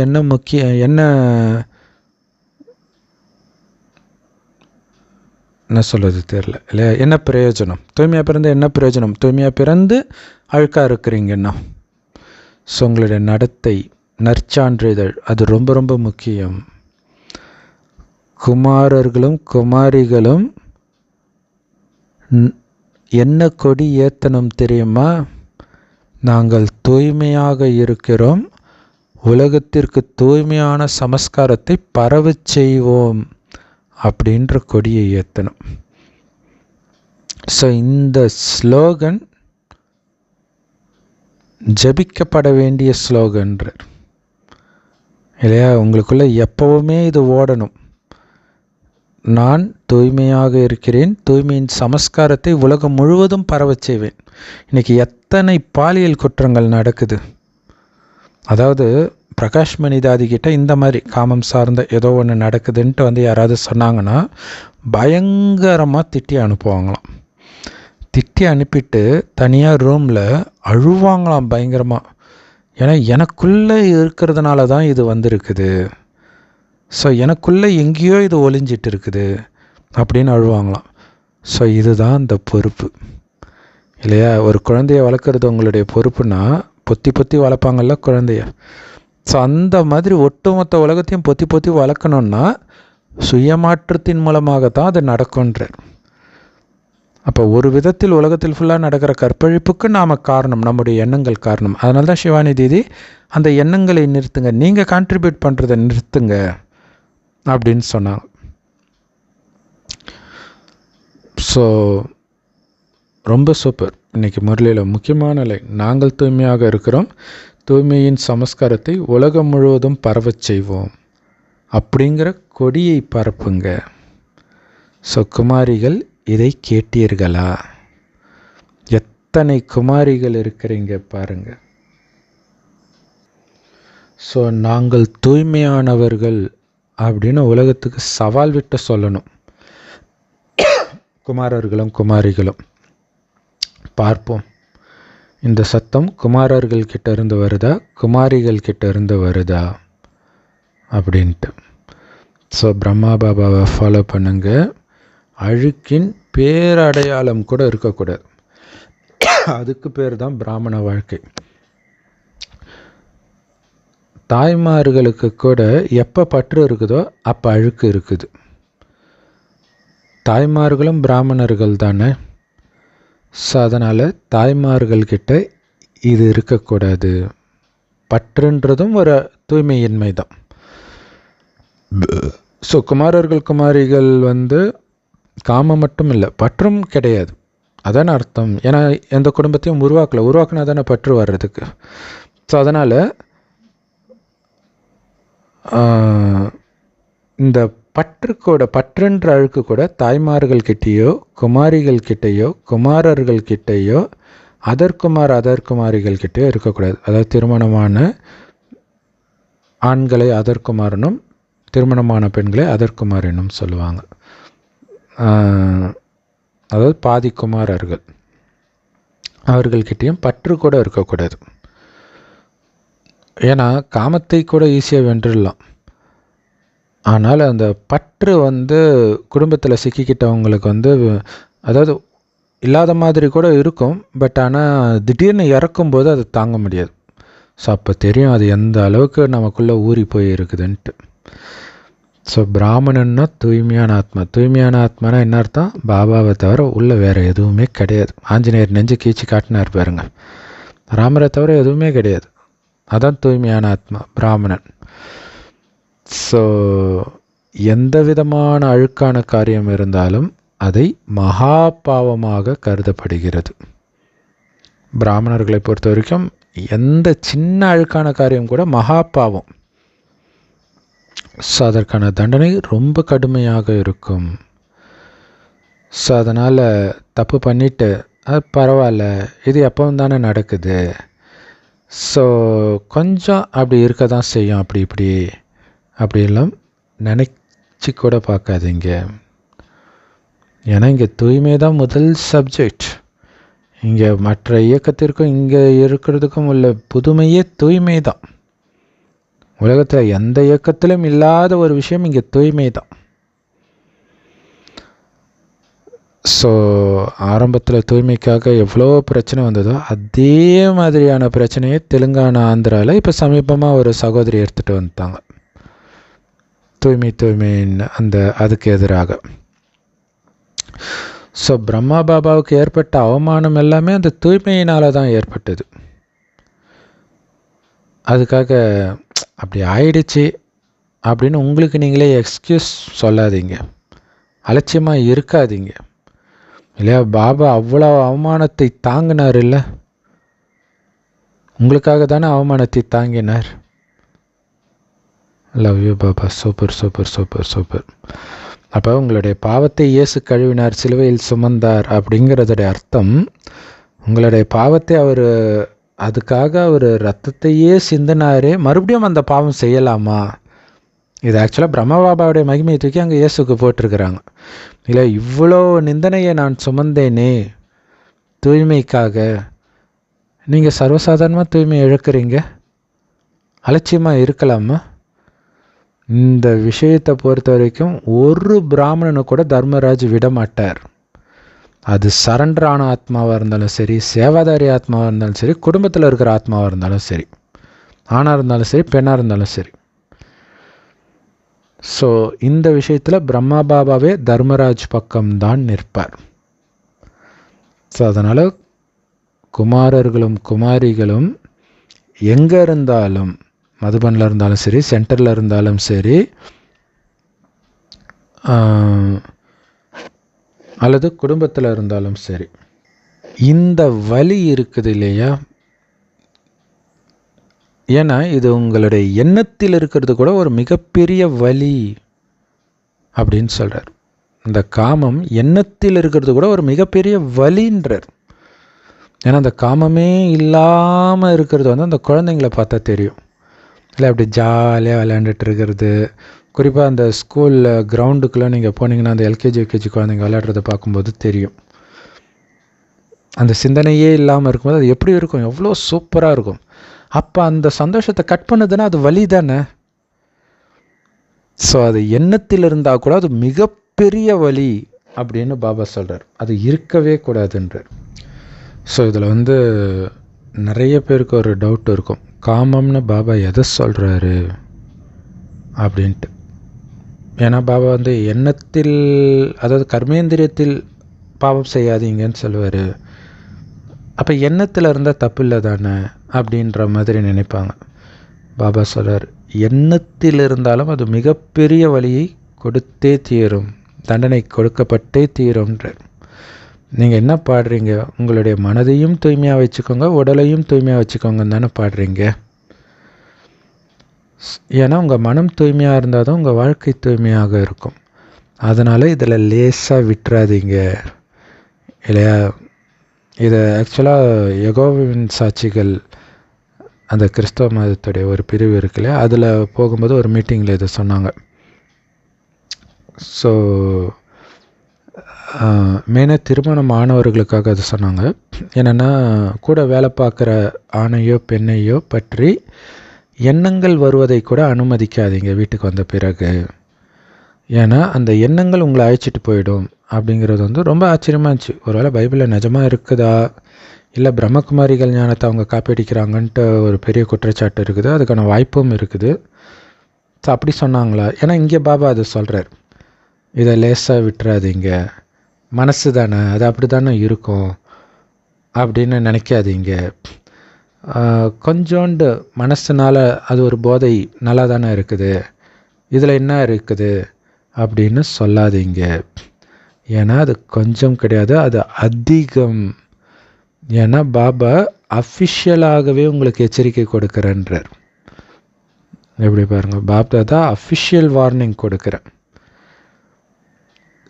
ஸோ இதிலிருந்து உங்களை பாதுகாத்துக்கவே முடியாது, அந்த மாதிரி கடுமையான தண்டனை கிடைக்கும்ன்றார்.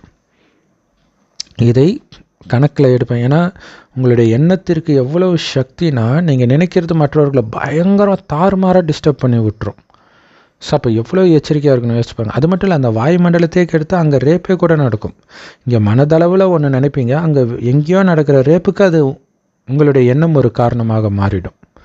ஸோ அதனால தான் இதை நான் தெளிவாக கணக்கில் எடுப்பேன். யாராக இருந்தாலும் சரி, நான் விட்டு வைக்க மாட்டேன். இல்லையா, சண்டை சிஸ்டராக இருக்கட்டும், குடும்பத்தில் இருக்கட்டும், யாராக வேணாலும் இருக்கட்டும். ஏன்னா நிறைய பேர் சொல்லுவாங்க, என் கணவனை திருப்திப்படுத்துறதுக்காக நான் இப்படி பண்ணுறேன், என் மனைவி திருப்திப்படுத்துறதுக்காக அப்படின்னு சொல்லுவாங்க. என்ன பண்ணாலும் காமம் சார்ந்த எதில் இருந்தாலும் தண்டனை கண்டிப்பாக உண்டுன்ற. அதுக்கு பேசாமல் நீங்கள் அடி வாங்கிட்டு போங்கன்ற. இல்லையா, அடி வாங்கினா உங்கள் பாவ கணக்காவது போகும்.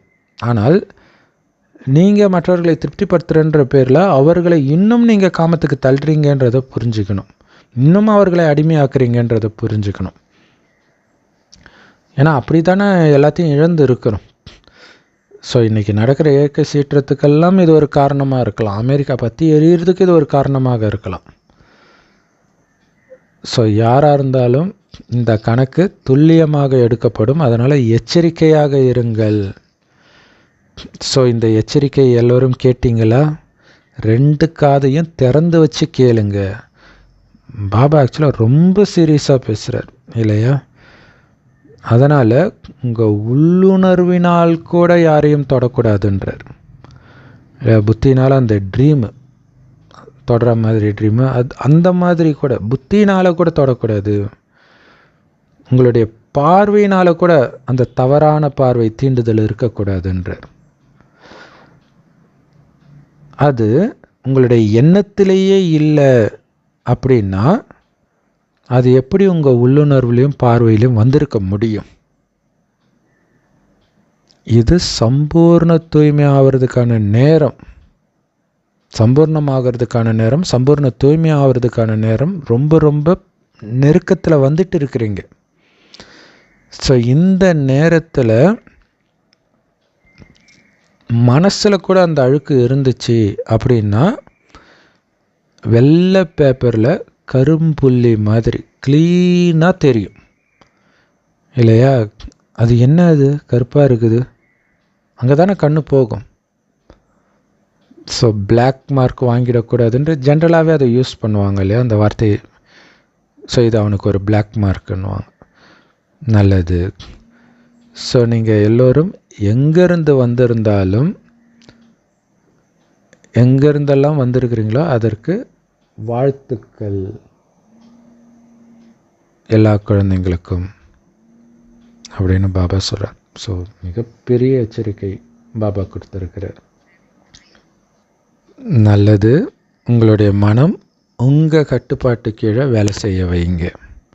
இல்லை, மனம் உங்களுடைய வேலைக்காரனாக இருக்கணும். உங்களுடைய மனதை எங்கே விரும்பினாலும் அந்த இடத்துல ஒரு செகண்டில் இணைக்க முடியணும். பரந்தாமமாக இருந்தாலும் சரி, சொர்க்கமாக இருந்தாலும் சரி, பாபா கிட்டேயா இருந்தாலும் சரி, அப்படியே அங்கே ஒட்டிக்கணுன்ற ஒரு செகண்டில் போய் ஒட்டிக்கணும். அப்படியே காந்தம், பவர்ஃபுல்லான காந்தத்தை அப்படி வச்சாலே, இரும்பு வச்சாலே டக்குன்னு போய் ஒட்டும்ல, அந்த மாதிரி ஒட்டிக்கணும். அந்த பயிற்சி பண்ணுங்க. ஸோ அதன் மூலமாக தான் ஆத்மா ஸ்ட்ராங் ஆகும்.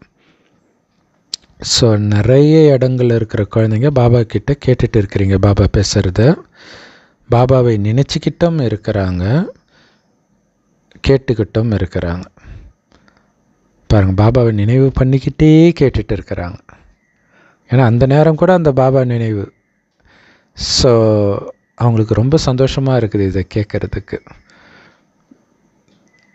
இந்த அறிவியல் சாதனங்கள் உங்களுக்கு சந்தோஷத்தை கொடுக்குற வள்ளலாக மாறிடுச்சு இப்போ இல்லையா? ஏன்னா டிவி மூலமாக தானே பார்க்குறாங்க வெளியிலேருந்து. ஸோ டிவியிலேருந்து தான் இப்போ இன்டர்நெட்லேருந்து இப்போ அது ஒரு வசதியாக போயிடுச்சு இல்லையா? பாபாவை நேரில் போய் பார்க்க முடியல. அங்கேயே நீங்கள் போனாலுமே 50,000 பேர் உட்காடுறாங்கன்னா எப்படி பார்க்க முடியும்? அங்கேயும் டிவியில் தான் பார்ப்பாங்க இல்லையா? அங்கே பார்த்தா குட்டி பொம்மை மாதிரி தான் தெரியும். ஏன்னா முன்னாடி எல்லாராலும் போக முடியாது, அவ்வளோ கூட்டம் இருக்குலாம், இடம் கிடைக்காது. ஸோ அங்கேயுமே டிவியில் தான் பார்ப்பாங்க. ஸோ சயின்ஸ் வந்து ஒரு பெரிய வரப்பிரசாதம் ஆயிடுச்சு. ஏன்னா நல்லா க்ளோஸ்அப்பில் பெரிய எல்இடி டிவியில் பார்க்கும்போது எப்படி இருக்கும்? பக்கத்தில் இருந்தால் கூட அந்த அளவுக்கு திருஷ்டி கிடைக்காது.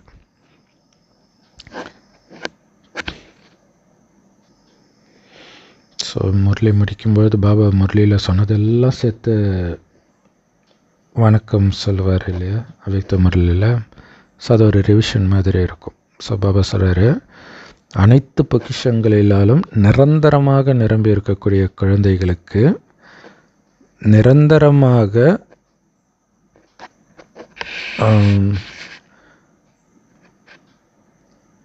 உலகத்திற்கு நன்மை செய்யக்கூடிய பாக்கியசாலி குழந்தைகளுக்கு நிரந்தரமாக இந்த பாக்கியத்தினால சந்தோஷமான முகத்தை கொண்ட குழந்தைகளுக்கு தன்னுடைய நடத்தையின் மூலமாக சந்தோஷத்தின் ஒரு துளியை மற்றவர்களுக்கு தானமாக கொடுக்கும் குழந்தைகளுக்கு. ஸோ இதெல்லாம் படிக்கும்போது தான் இதெல்லாம் சொன்னாருன்றது மீண்டும் நமக்கு ஞாபகம் வரும். ஸோ தன்னுடைய மனதிற்கு நிரந்தர எஜமானராக இருக்கக்கூடிய குழந்தைகளுக்கு தன்னுடைய கான்சன்ட்ரேஷன் பவர் மூலமாக தன் மனதை முழு கண்ட்ரோலில் வச்சிருக்கக்கூடிய குழந்தைகளுக்கு, தன் மனதை வெல்வதன் மூலம் உலகத்தையே வெல்லக்கூடிய குழந்தைகளுக்கு, ஸோ தூய்மையின் பர்சனாலிட்டி மூலமாக பிராமண வாழ்க்கையின் விசேஷத்தை நிரந்தரமாக அனுபவம் செய்யக்கூடிய தூய்மையான பிராமண ஆத்மாக்களுக்கு, நிரந்தரமாக டபுள் லேஸாக இருக்கக்கூடிய குழந்தைகளுக்கு, டபுள் லேஸாக இருந்து பிரம்மா பாபாவை அந்த ஃபரிஸ்தா வாழ்க்கையை ஃபாலோ செய்யக்கூடிய குழந்தைகளுக்கு, அந்த மாதிரி பிரம்மா பாபாவுக்கு சமமாக இருக்கக்கூடிய குழந்தைகளுக்கு அன்பு நினைவுகள் மற்றும் பாப்தாதாவின் நமஸ்தே. ஸோ யாரெல்லாம் பாபா பேசுவதை எல்லா இடத்துல இருந்தும் கேட்டுட்டு நினச்சிக்கிட்டு இருக்கிறீங்களோ அவர்களுக்கு அதிக அதிக அதிக அதிகமான அன்பு மற்றும் நினைவுகள், கூடவே பாபாவுடைய இதயபூர்வமான ஆசீர்வாதங்கள். வணக்கம்.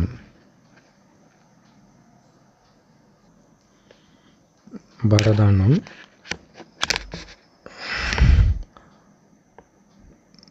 சாக்கார் பாபாவை ஃபாலோ செய்கிறதன் மூலமாக சம்பூர்ண ஃபரிஸ்தாகி நம்பர் 1 இடத்தை பெறுங்கள்.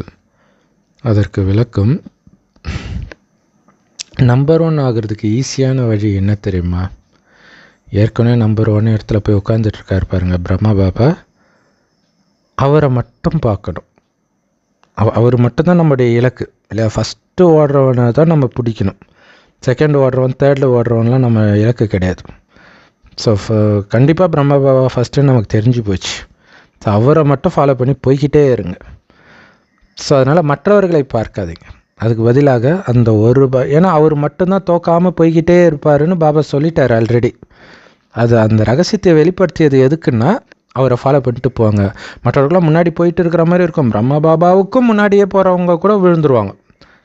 அப்படியும் போயெல்லாம் விழுந்துருக்குறாங்க. ஸோ அதனால் விழாமல் ஸ்ட்ரைட்டாக போயிட்டுருக்கிறது பிரம்மான்னு தெரியும். அதனால் அவரை மட்டும் ஃபாலோ பண்ணுங்க. அவரில் மட்டும்தான் உங்கள் பார்வை இருக்கணும். ஸோ அவர் எப்படி இருந்தார்? நான் ஃபரிஸ்தா இதே உணர்வில் இருந்தார் இல்லையா? ஸோ இந்த மந்திரத்தை அப்படியே ஆழமாக பதிய வைங்க, நான் ஃபரிஸ்தான்ற மந்திரத்தை. அப்போ உங்களுக்கும் பிரம்மா பாபாவுக்கும் இருக்கிற வித்தியாசம் முடிஞ்சிடும். அவருக்கு சமமாகணும் இல்லையா? ஸோ அப்போ என்ன ஆகும்? இந்த அறிவியல் சாதனங்கள் அதோடைய வேலை செய்ய ஆரம்பிச்சிடும். அதாவது அணுகுண்டு, சண்டை, யுத்தம் எல்லாம் ஸ்டார்ட் ஆகிடும். உலக அழிவு. நீங்கள் சம்பூர்ண ஃபரிஸ்தா ஆகிடுவீங்க. பிறகு ஃபரிஸ்தாலேருந்து தேவதையாகி புது உலகத்தில் அவதரிப்பீங்க. ஸோ சம்பூர்ண ஃபரிஸ்தா ஆகிறது அப்படின்னா சாக்கார பாபாவை ஃபாலோ பண்ணுறதுன்னு அர்த்தம் இல்லையா? அப்போ பார்த்திங்கன்னா ஃபரிஸ்தானாலே இந்த உலகத்தில் உள்ள எல்லாத்துலேருந்தும் புத்தியை விளக்குறது. அப்படி விளக்கி நீங்கள் மேலே போயிட்டீங்கன்னா தான் இங்கே உலக அழிவே ஸ்டார்ட் ஆகுன்றார். மேலே போயிடணும் புத்தியினால். தேவைப்பட்டால் உடலை விட்டு கூட போகும். அது ட்ராமாவில் எப்படி இருக்குதோ அது நடக்கும். மொத்தத்தில் நீங்கள் உடல் உணர்வை முற்றிலும் விட்டுடணும். ஏன்னா நீங்கள் மேலே போய் உடல் உணர்வு இருந்தாலும் கீழே மாட்டிக்குவீங்க. ஸோ கீழே ஆல்ரெடி உடலில் தான் இருக்கிறீங்க. அந்த உடல் உணர்வை விட்டு விலகிட்டீங்கனாலே உடலில் இருந்தாலும் உங்களுக்கு பிரச்சனை இருக்காது. அந்த நிலையை அடைஞ்சு தான் நீங்கள் தேவதை ஆகணும். ஸோ அதனால் அப்படி சம்பூர்ண ஃபரிஸ்தா ஆகுறீங்கனாலே சாக்கார பாபாவை ஃபாலோ பண்ணுறீங்கன்னு அர்த்தம். இல்லை சாக்காரத்தில் பாபா கடைசியில் எப்படி இருந்தார், உடலில் இருந்துக்கிட்டே, ஸோ அதை பற்றி உள்ள சொல்லியிருக்கிறார் இல்லையா, இருந்துக்கிட்டே அவர் பக்கத்தில் இருக்கும்போது அவர் உடலில் இருக்கிற உணர்வே மற்றவர்களுக்கு ஆகாதான், வெறும் சத்தம் மட்டும் கேட்குற மாதிரி இருக்குமா, ஒரு தேவதை முன்னாடி நின்றுட்டுருக்கிற மாதிரி இருக்குமா. ஸோ அந்த மாதிரி அவரை ஃபாலோ பண்ணுறது தான் சம்பூர்ண ஃபரிஸ்தா ஆகிறதுன்றார். ஸ்லோகன்: எல்லாருடைய மதிப்பும் பெறணும். அது எவ்வளோ பெரிய பாக்கியம். அப்படி கலியுகத்தில் யாராவது இருக்கிறாங்களா என்ன? ஒருத்தவங்க மதித்தாங்கன்னா ஒருத்தவங்க மிதிப்பாங்க. ஆனால் அப்படி எல்லாருடைய மதிப்பும் பெறணுன்னா அந்த மதிப்பை முதல்ல முழுசாக தியாகம் செய்ய கற்றுக்கணும். இல்லையா? தியாகம் செய்கிறதுனா என்ன அர்த்தம்? அவன் என்ன நினச்சா எனக்கு என்ன, அந்த அர்த்தம் கிடையாது. என்னை அவமானப்படுத்தினாலும் என்னுடைய குணம் அன்பாக மட்டுமே இருக்கும். அவன் அவமானப்படுத்திட்டான், அவனுக்கு நான் எதுக்கு மரியாதை கொடுக்கணும்? கிவ் ரெஸ்பெக்ட் டேக் ரெஸ்பெக்ட், அப்படி கிடையாது. அவன் கொடுத்தாலும் கொடுக்காட்டினாலும் நான் மரியாதையைத்தான் நடப்பேன். இப்போ தான் நீங்கள் மரியாதைக்குரியவராகவே ஆவீங்க. இல்லை, அவங்க மனம் உங்களை திட்டுனா கூட மனசு உறுத்தும், இவ்வளோ நல்லவனை நம்ம திட்டுறோமே அப்படின்ட்டு. ஸோ செம பவர்ஃபுல்லான ஸ்லோகன். ஸோ இன்றைக்கி அவ்யக்த பயிற்சி. பாப்தாதாவுக்கு எப்படி எல்லார் மேலேயும் கருணை இருக்குது, அதே மாதிரி நீங்களும் அந்த கருணை நிரம்பிய உள்ளுணர்வின் மூலமாக மனதின் சக்தியின் மூலமாக வாயுமண்டலத்தையே சக்திசாலியாக ஆக்குங்கள். ஏன்னா எல்லாம் பலகீனமாக இருக்கிறாங்க இல்லையா? ஸோ உங்களுடைய கருணையை நீங்கள் எப்படி காட்டணும்? சக்திசாலியான வாயுமண்டலத்தை உருவாக்குறதன் மூலமாக காட்டணும். ஸோ பலகீனமான ஆத்மாக்களுக்கு பாபா கிட்டேருந்து அடைந்த சக்திகளை நீங்கள் கொடுங்க, அதனால் நிரப்புங்க. நீங்கள் குறுகிய காலத்தில் உலகத்துக்கே சேவை செய்யணும், ரொம்ப குறுகிய காலம்தான் இருக்குது. ஸோ அது மட்டும் இல்லை, எல்லோரையும், ஏன் பஞ்ச தத்துவத்தையும் நீங்கள் தூய்மையாக்கணும். அப்போ இந்த சேவையை அதிவேகத்தில் செய்யணும் அப்படின்னா உள்ளுணர்வின் மூலமாக, மனசா சேவையின் மூலமாகத்தான் பண்ண முடியும். ஸோ இவ்வளவு பாவம், இவ்வளவு கொலை, கொள்ளை, கற்பழிப்பு, அநியாயம்லாம் சர்வசாதாரணமாக நடக்குதே. ஸோ அப்போ தூய்மையின் அதிர்வலை தான் இப்போ தேவை, அதை பரவ செய்யணும். அப்போ எனக்குள்ளே கொஞ்சம் கூட விகாரம் இருக்கக்கூடாது. உள்ளே சொன்னார் இல்லையா, ஏன் மைண்டில் இருக்கக்கூடாதுன்றாரு. ஏற்கனவே வைப்ரேஷன் மோசமாக இருக்குது, இதில் நீங்களும் அழுக்காக்குனீங்கன்னா அவங்களுடைய நிலைமை என்ன ஆகிறது? மிகப்பெரிய நம்பிக்கை துரோகம் இல்லையா? வேலையே பயிர மேயிற மாதிரி.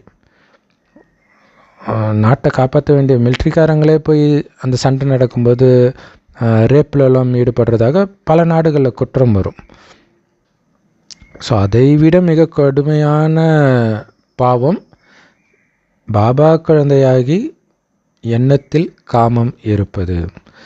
ஸோ அதை தான் மெயினாக இன்றைக்கி பாபா வலியுறுத்தி சொல்லியிருக்கிறார்.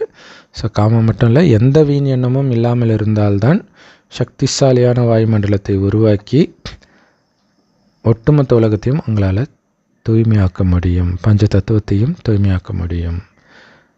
ஸோ அதுக்கு உங்களுக்கு கருணை வரணும் இல்லையா? எவ்வளோ நாள் இவங்க கஷ்டப்பட்டுட்டு இருப்பாங்க, என்னால் இதை மாற்ற முடியும்னா நான் ஏன் மாற்றக்கூடாது இல்லையா? பணக்காரன் காசு கொடுத்து ஓரளவுக்கு மாற்றுறதுக்கு முயற்சி பண்ணுவான், ஆனாலும் எவ்வளோ நேரம் முடியும் இல்லையா? எம்ஜிஆர் அவரே ஏதோ ஒரு ஸ்கூல் வச்சுருந்தாருன்னு நினைக்கிறேன், கண்ணு காது கேட்காதவங்களுக்கு அனாதை பள்ளி அந்த மாதிரி. அவர் இறந்த பிறகு சாப்பாட்டுக்கே வழி இல்லாத நிலை, அந்த மாதிரி நிலையெல்லாம் ஆச்சு. ஸோ ஒரு மனிதனால் அது பண்ண முடியாது, ஏன்னா இது கலியுகம். கலியுகத்தையே அழிக்கிறது தான் எல்லோருக்கும் நல்லது. ஸோ அப்போ வாயுமண்டலத்தின் மூலமாக சொர்க்கத்தை பக்கத்தில் எடுத்துகிட்டு வாங்க. கருணை வரணும் உங்களுக்கு. எல்லாம் என்னை அழிச்சிட்டு போ, இந்த உலகமே வேண்டான்னு சொல்ல ஆரம்பிச்சிட்டாங்க. ஸோ அதை வாயுமண்டலத்தின் மூலமாக சாத்தியப்படுத்தக்கூடியது உங்ககிட்ட மட்டுமே அந்த ரகசியம் இருக்குது. ஸோ அதை சாத்தியப்படுத்தி காட்டுங்கள். ஓம் சாந்தி. செம்ம powerful Murli. Love you Bapdada. Thank you Bapdada. குஷியாக இருங்க, குளிர்ச்சி.